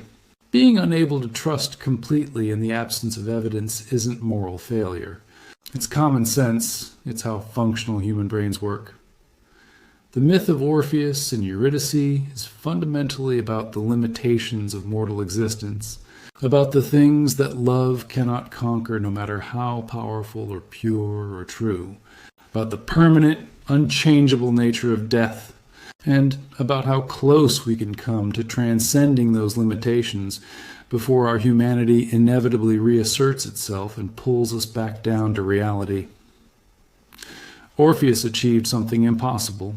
He moved Hades to mercy through nothing but music and sincere emotion. He convinced death itself to release one of its own, to bend the absolute rules that govern the boundary between life and death. He accomplished through art and love what legendary heroes couldn't accomplish through strength and violence and divine weapons. He proved that beauty and grief could be more powerful than force, but he was still mortal, still human, still subject to doubt and fear and the need for reassurance that no amount of love or talent or divine favor could eliminate. And that humanity, that essential mortal quality that makes us who we are, was both his greatest strength, the source of his emotional, moving music, and his ultimate downfall, the weakness that made him look back when he should have kept walking forward. The gods basically said, "We'll give you what you want, but only if you stop being human for an hour." And then they acted shocked when he couldn't do it.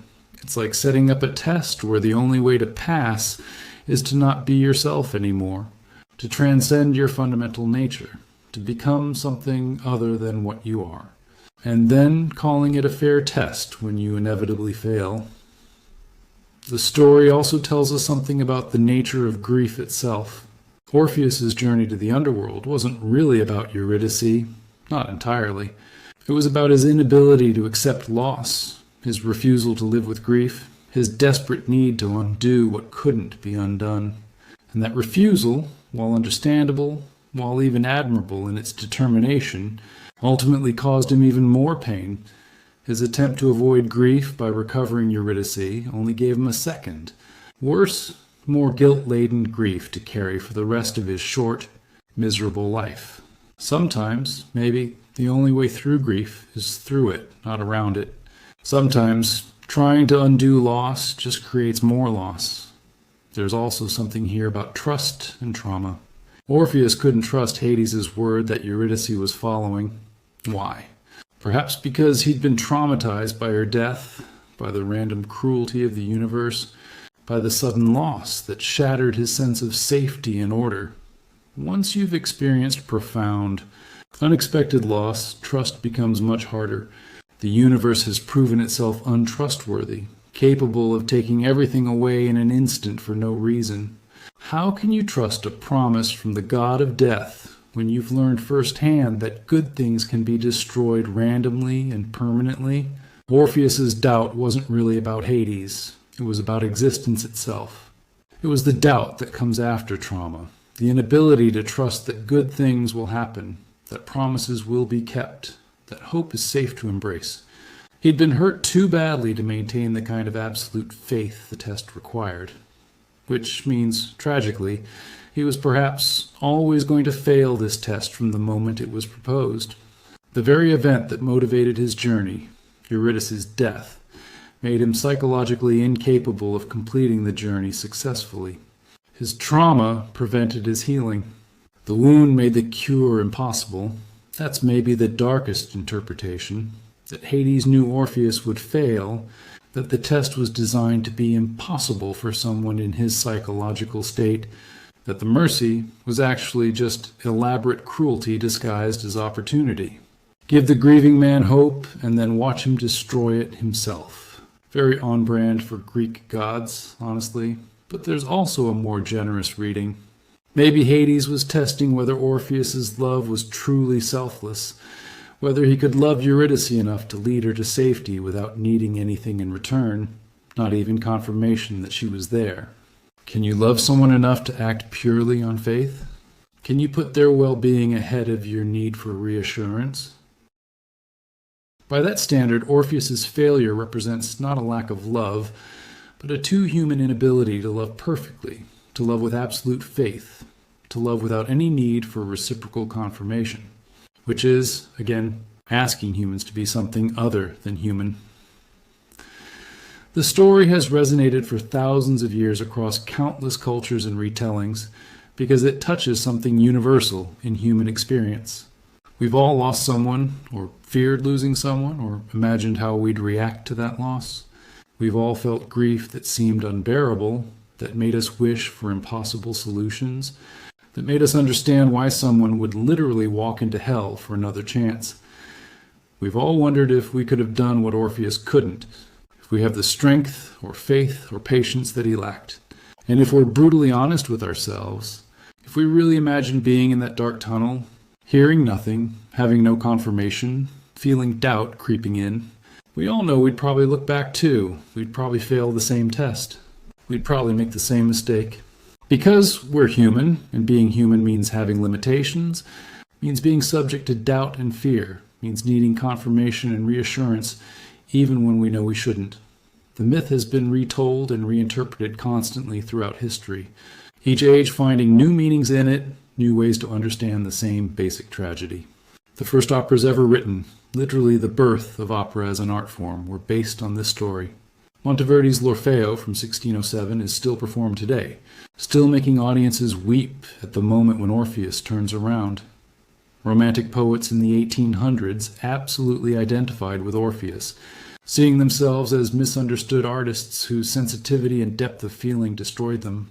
They wrote endless poems about Orpheus as the tragic artist figure, the genius whose gifts came with built-in suffering. Modern retellings continue to find new angles.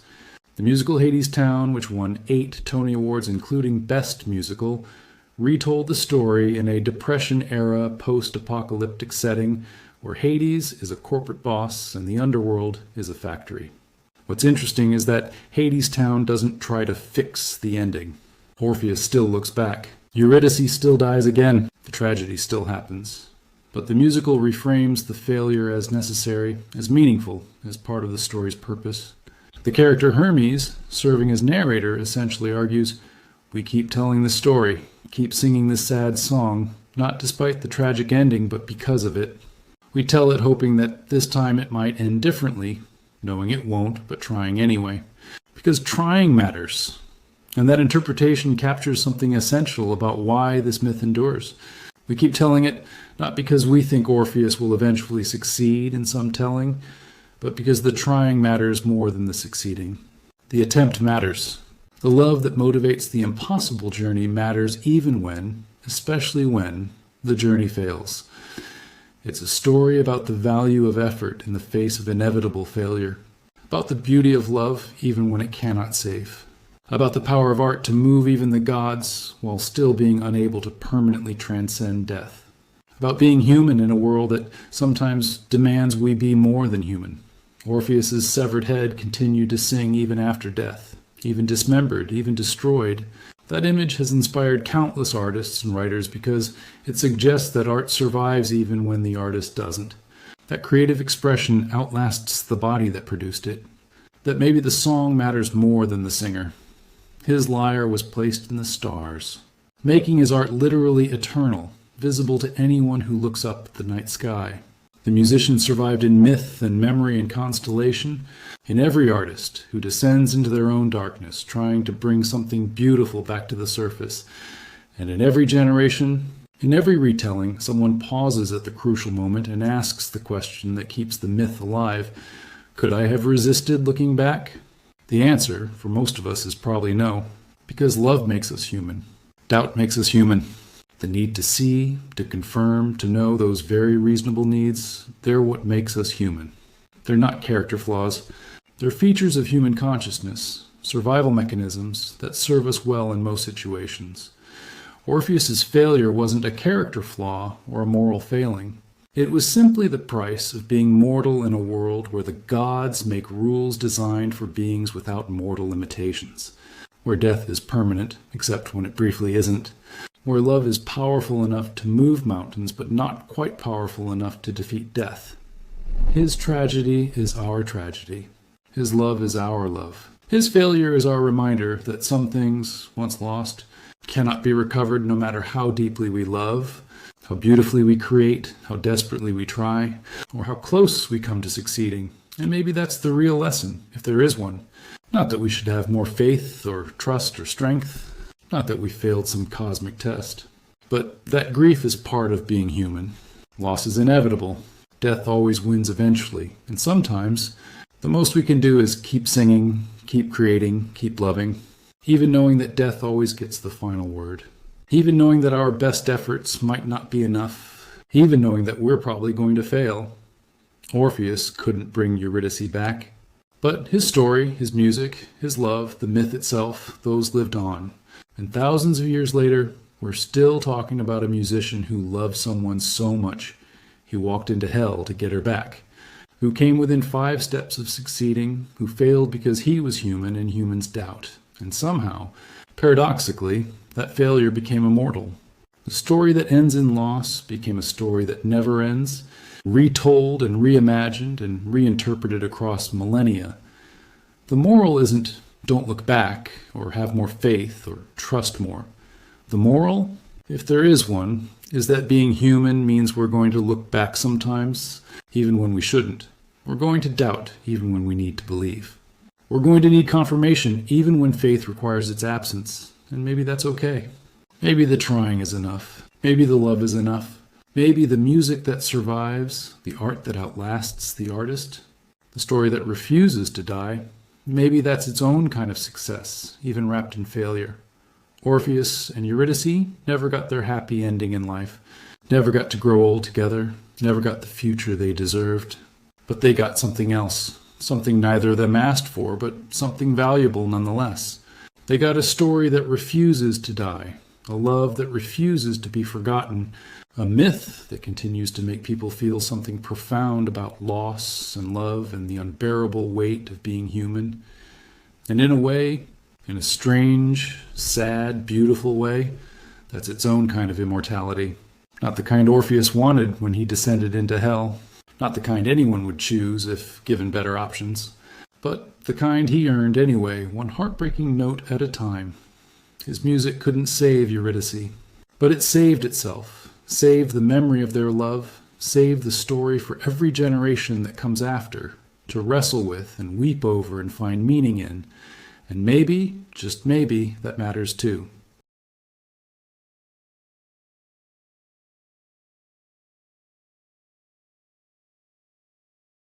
After the tragedy of Orpheus and the weirdness of Pygmalion, let's end with a love story that's actually surprisingly, genuinely touching.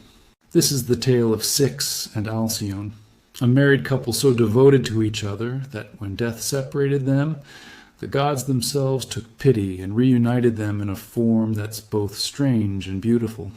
It's got shipwrecks, prophetic dreams, divine intervention, and bird transformations, because Greek mythology never met a problem it couldn't solve with, let's turn them into birds.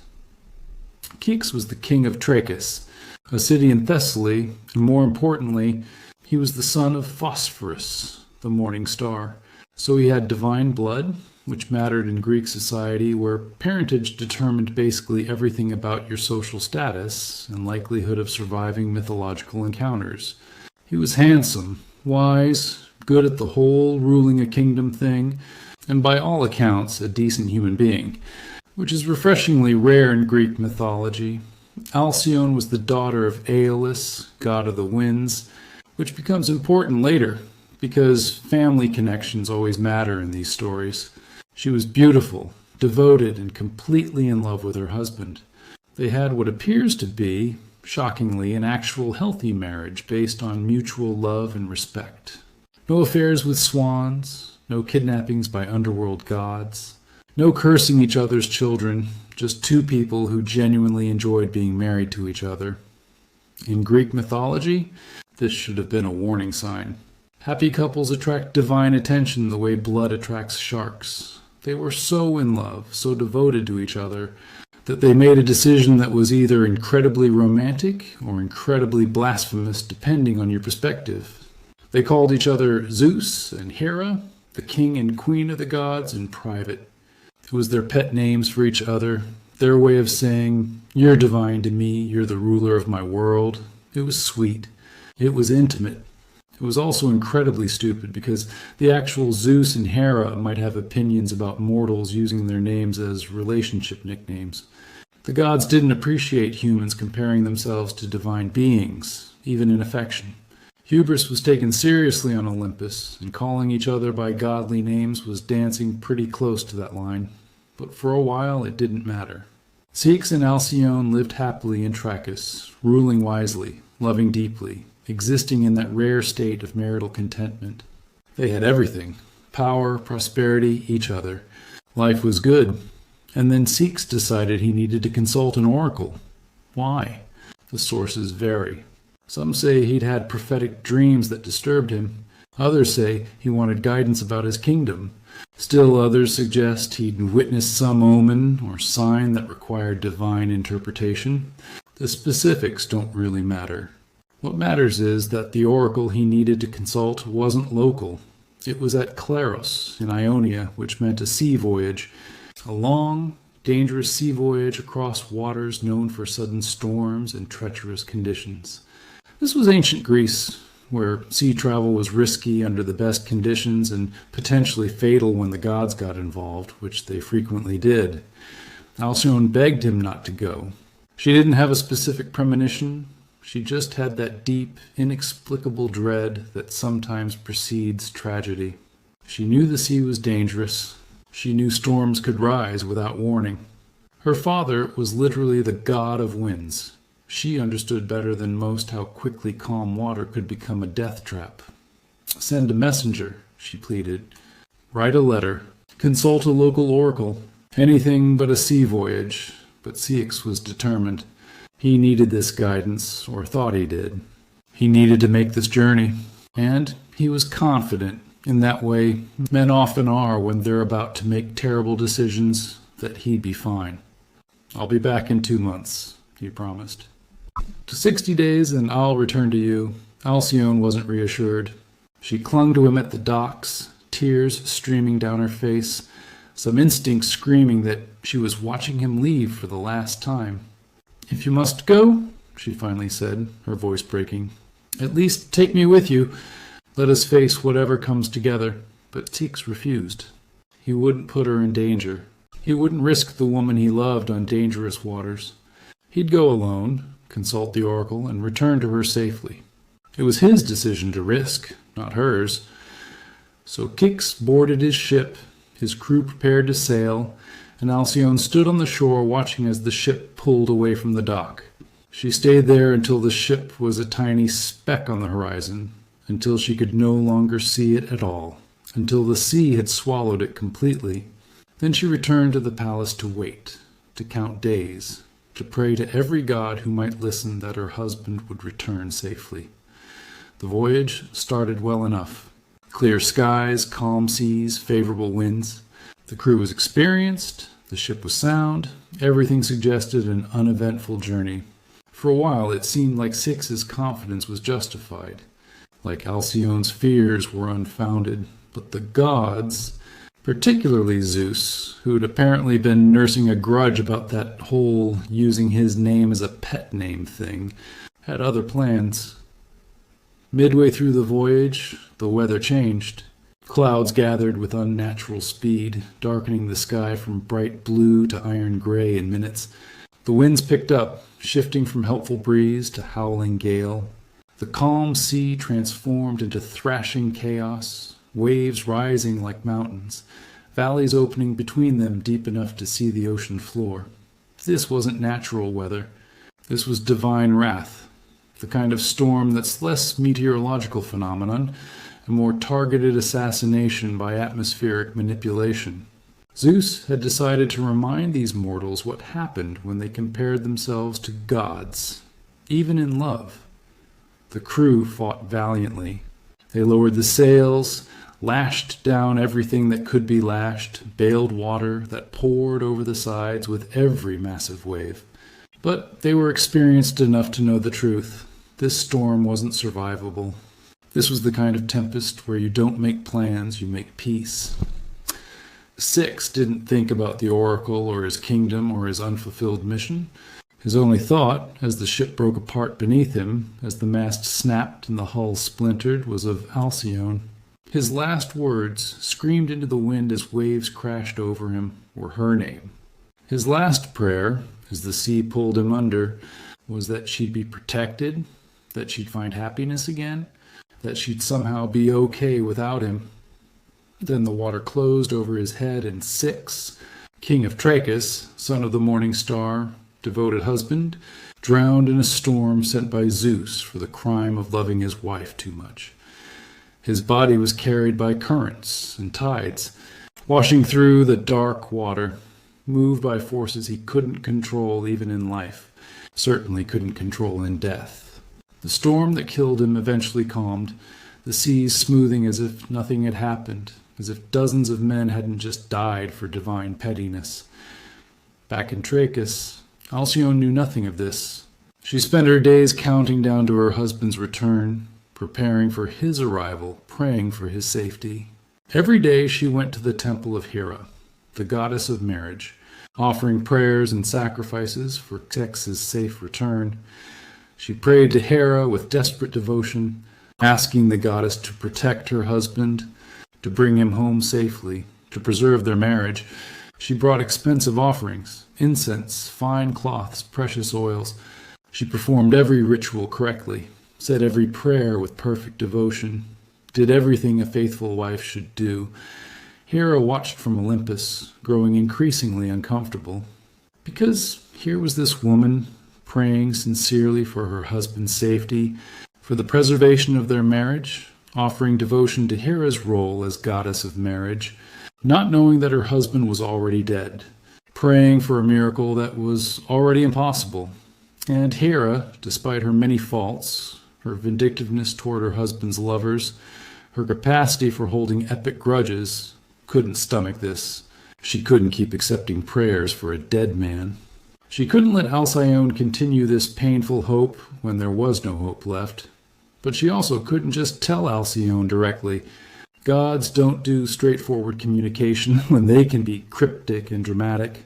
So Hera summoned Iris, her rainbow messenger, and gave her instructions.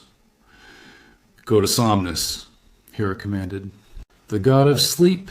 Tell him to send Alcyone a dream, a true dream, showing her what happened to Ceyx. She needs to know. She needs to stop praying for the impossible." Iris descended from Olympus, traveling through the rainbow paths that only she could access, until she reached the cave of Somnus, the god of sleep. The cave was dark, perpetually twilit, filled with the sound of the river Lethe flowing nearby, its waters bringing forgetfulness. Poppies grew around the entrance, their scent heavy and soporific. Everything about the place encouraged sleep, drowsiness, the letting go of consciousness. Somnus himself lay on a bed of feathers and soft furs, surrounded by his sons, the dreams. These weren't metaphorical dreams, they were actual beings, sons of the god of sleep, each representing different types of dreams. Morpheus, who could appear as any human form, Ectelos, who became animals, Phantasos, who transformed into inanimate objects. They lounged around their father, waiting for nightfall when they'd be sent out to visit sleeping mortals. Iris entered the cave, her radiance dispelling some of the darkness, her presence energizing enough to rouse Somnus from his perpetual dozing. She delivered Hera's message.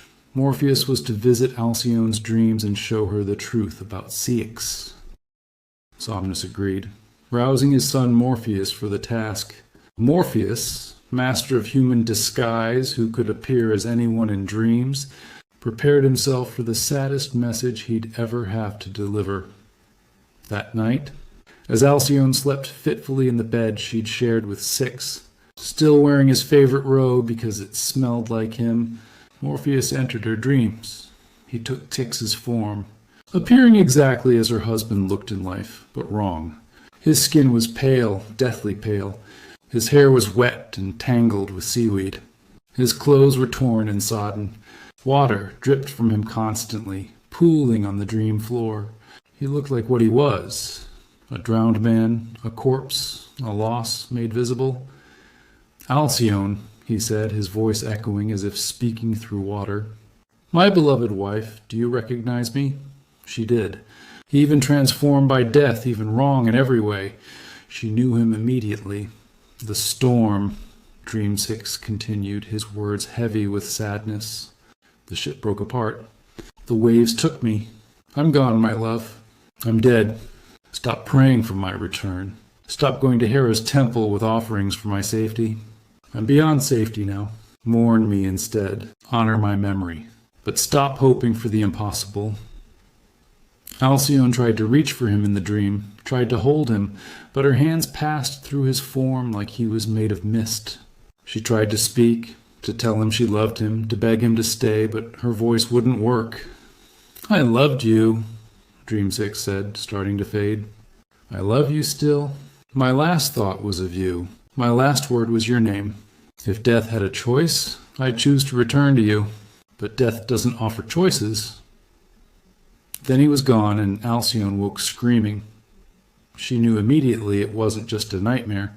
It was truth delivered through dream, the kind of prophetic vision that leaves no room for doubt. Ceyx was dead. Her husband, her partner, her Zeus, was gone. The dread she'd felt watching his ship depart had been justified. Her instinct to beg him not to go had been right. She didn't wait for official confirmation, didn't wait for messengers or returning sailors. She ran to the shore, to the same spot where she'd watched his ship depart, as if being physically close to where she'd last seen him alive would somehow make it less real. Dawn was breaking as she reached the beach. The morning star, Ceyx's divine grandfather, rising in the sky like a painful reminder of the family line that would now end. The sea was calm, gentle, mockingly peaceful after the violence it had committed, and there, washing onto the shore with the morning tide, was a body. Alcyone saw it from a distance, a dark shape rolling in the surf. Her heart knew before her mind caught up. She ran toward it, her feet splashing through the shallow water, her breath coming in panicked gasps. It was Ceyx, his body, preserved enough by the cold water that she could still recognize him, still see the face she loved even though it was now empty, lifeless, just a shell of who he'd been. She collapsed beside him in the surf, pulling his head into her lap, holding him as the waves washed around them both. She didn't cry. She was beyond crying, beyond any expression of grief that normal humans experience. She was shattered, broken in a way that nothing could fix.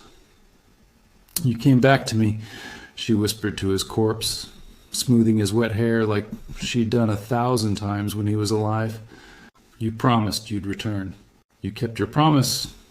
She held him as the sun rose higher, as people from the city noticed her there and began to gather on the beach.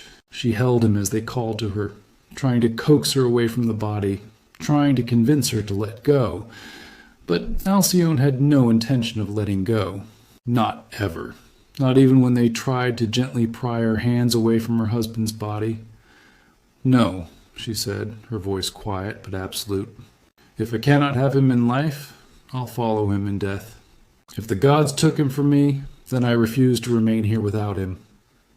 She stood, still holding Ceyx, her arms wrapped around his sodden body. And then she did something that should have been impossible. She began to transform.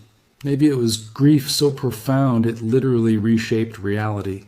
Maybe it was divine intervention from some god who took pity.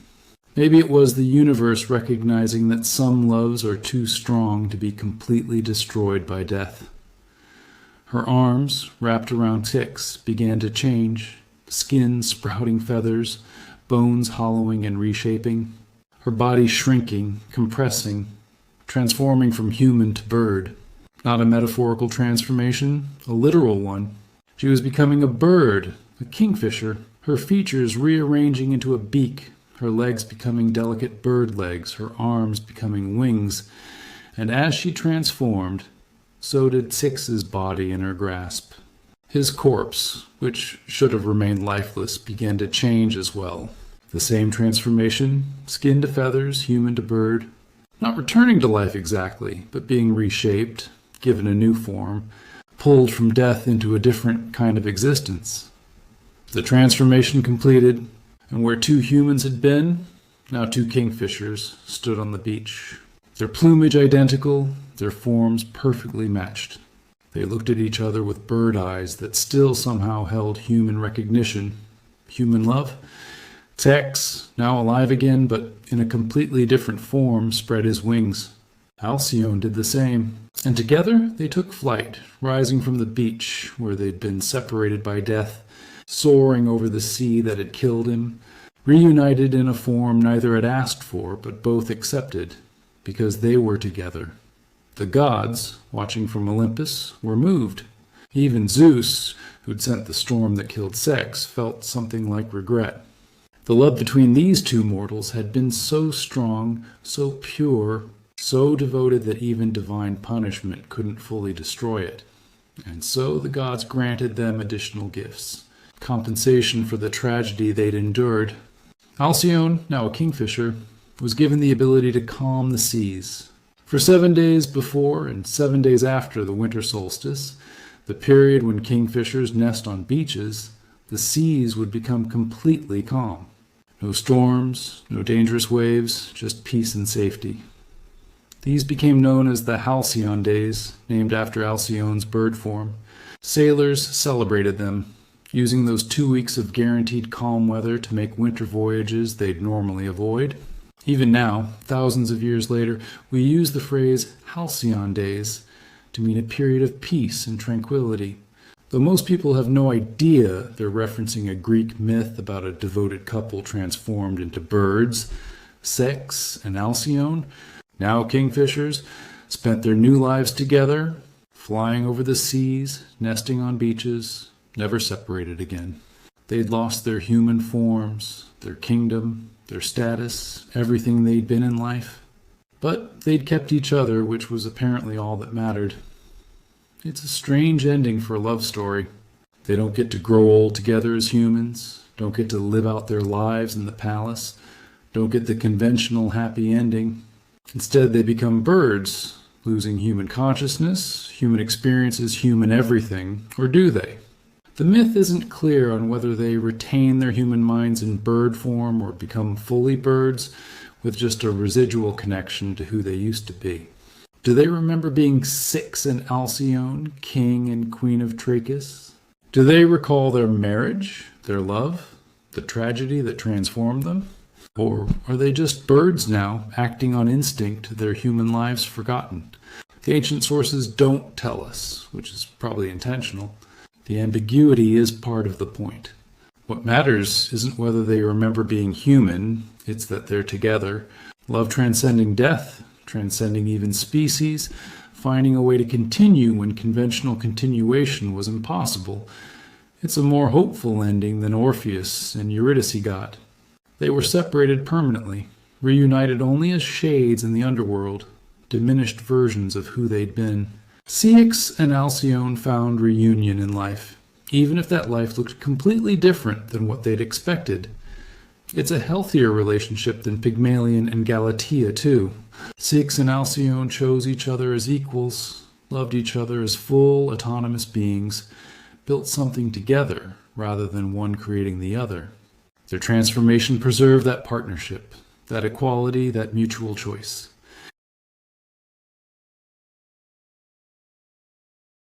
There's no objectively correct answer. Some people would absolutely choose transformation and togetherness.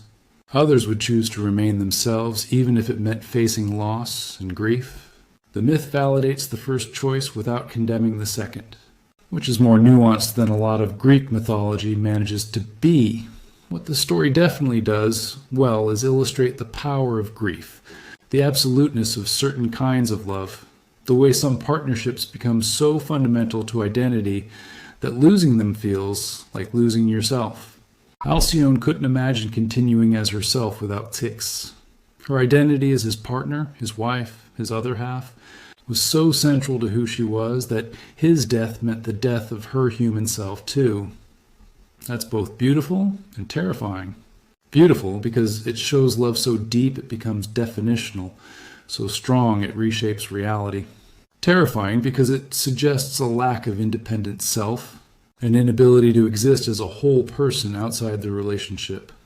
Modern psychology would probably have concerns about that level of enmeshment, that inability to maintain separate identity within a partnership.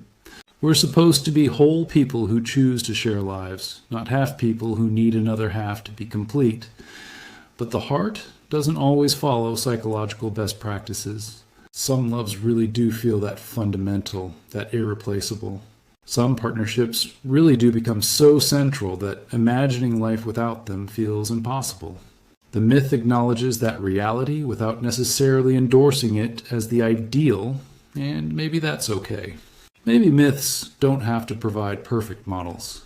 Maybe they just have to show us possibilities, reflect human experiences back to us, give us stories to think about and argue about and find meaning in.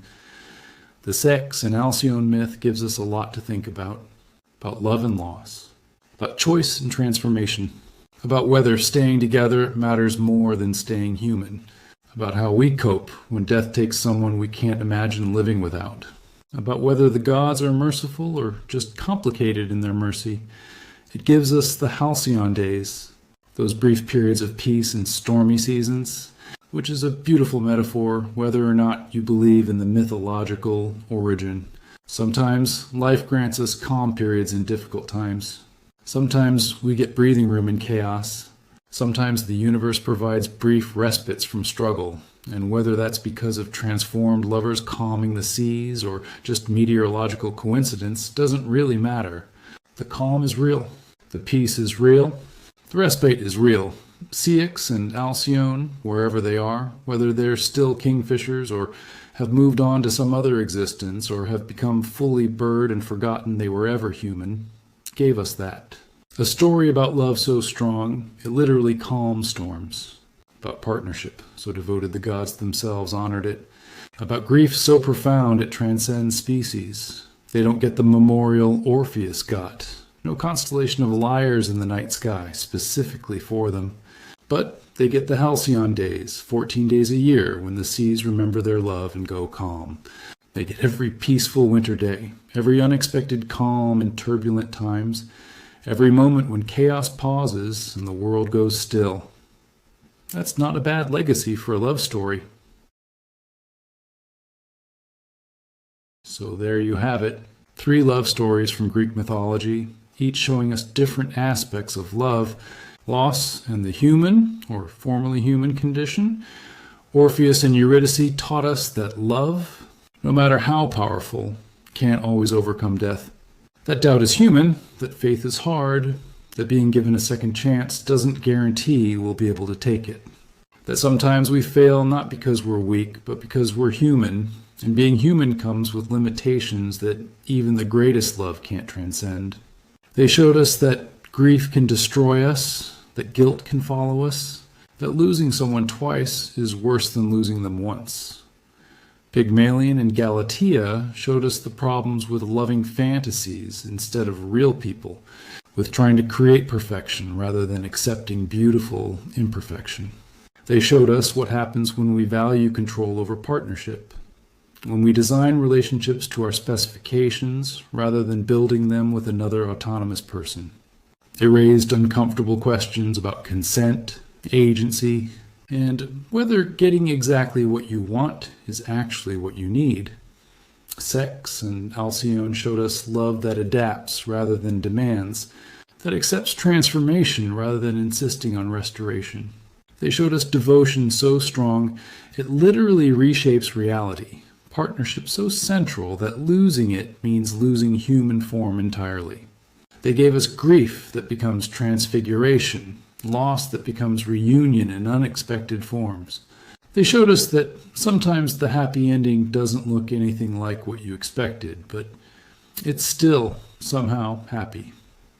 3 very different stories, 3 very different outcomes, all of them showing us something true about love, about loss, about what it means to love another person so completely that their absence becomes unbearable. Greek mythology doesn't give us instruction manuals for relationships. It doesn't provide blueprints for healthy love or warnings that are always clear or lessons that are always applicable. What it gives us is stories, complicated and messy and human and divine all mixed together. Stories that have survived thousands of years because they touch something real in human experience. We tell these stories, keep retelling them, keep finding new meanings in them, because they help us understand our own experiences with love and loss.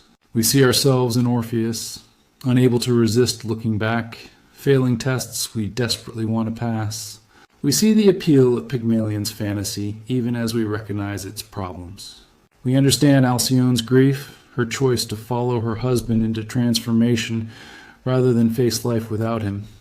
These myths belong to ancient Greece, but they belong to us too. Every generation that encounters them, reinterprets them, finds new angles and meanings, makes them contemporary again.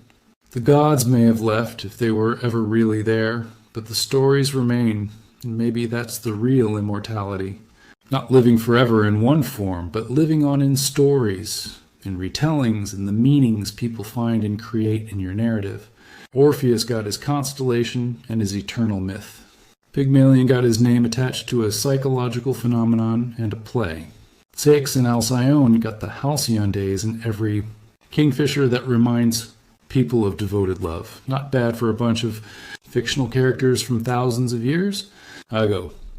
The gods of Olympus promised immortality through glory, through heroic deeds, through having your name remembered. But maybe the real immortality is in the stories, in the myths that refuse to die, in the narratives that each generation rediscovers and makes their own. We're still talking about Orpheus's backward glance, still debating whether Pygmalion's story is romantic or creepy, still using halcyon days to describe peaceful times. The myths live because we keep them alive, because they speak to something in human experience that transcends their specific cultural origins, love and loss, hope and doubt, fantasy and reality, grief and transformation. These aren't Greek themes, they're human themes. The ancient Greeks just told particularly memorable stories about them. Stories with gods and monsters and transformations. Stories that stick in your head and make you think and feel. That's what good mythology does. It takes universal human experiences and wraps them in memorable narratives, gives them form and structure, makes them portable across time and culture. It doesn't always give us answers, but it asks the right questions. Can love transcend death? Should it try? What happens when we love ideals instead of real people? How do we cope when loss seems unbearable? Is transformation a gift or a loss of self?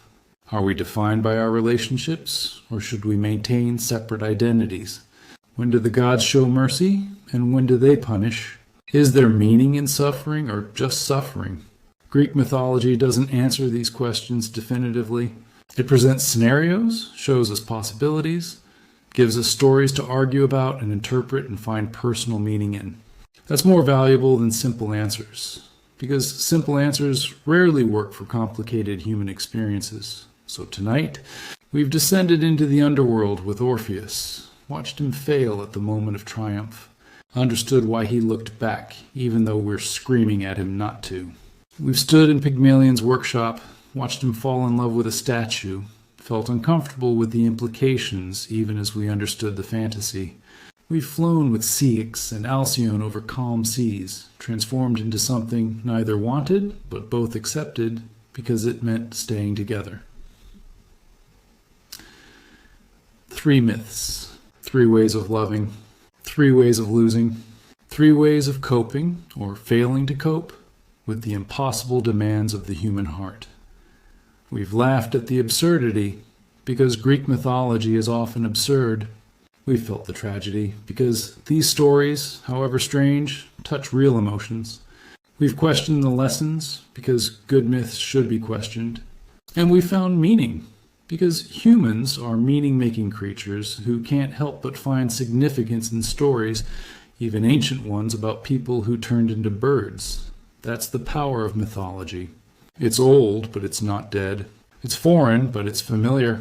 It's impossible, but it's true. Not historically true, not literally true, but emotionally true, psychologically true, true in the ways that matter to human hearts, trying to make sense of love and loss and all the complicated feelings in between. So the next time you hear someone mention Orpheus, you'll remember not just the beautiful music, but the backward glance, the moment of doubt that cost him everything. When you encounter the word Pygmalion, you'll think about the sculptor who loved his own creation and all the problematic implications. When someone talks about halcyon days, you'll remember the devoted couple who became kingfishers, calming seas with the strength of their love, and maybe, just maybe, you'll understand your own experiences with love and loss a little better. You'll recognize your own doubts in Orpheus's backward glance, your own fantasies in Pygmalion's workshop, your own capacity for devotion in Alcyone's choice. You'll see yourself in these ancient stories, which is exactly what they're for, because myths aren't about the past. They're about us. Always have been. Always will be. Thanks for joining me on this journey through Greek mythology's most complicated love stories. If you enjoyed this deep dive into ancient heartbreak and divine intervention, hit that like button, subscribe for more mythology content, and let me know in the comments which myth I should cover next. There's no shortage of material. Greek mythology is basically an endless supply of drama, tragedy, and questionable decisions by gods and mortals alike. Until next time, keep loving, keep doubting, keep transforming, and whatever you do, if a god tells you not to look back, maybe, just maybe, try not to look back. Though honestly, we'd all probably look back too. Good night, everyone.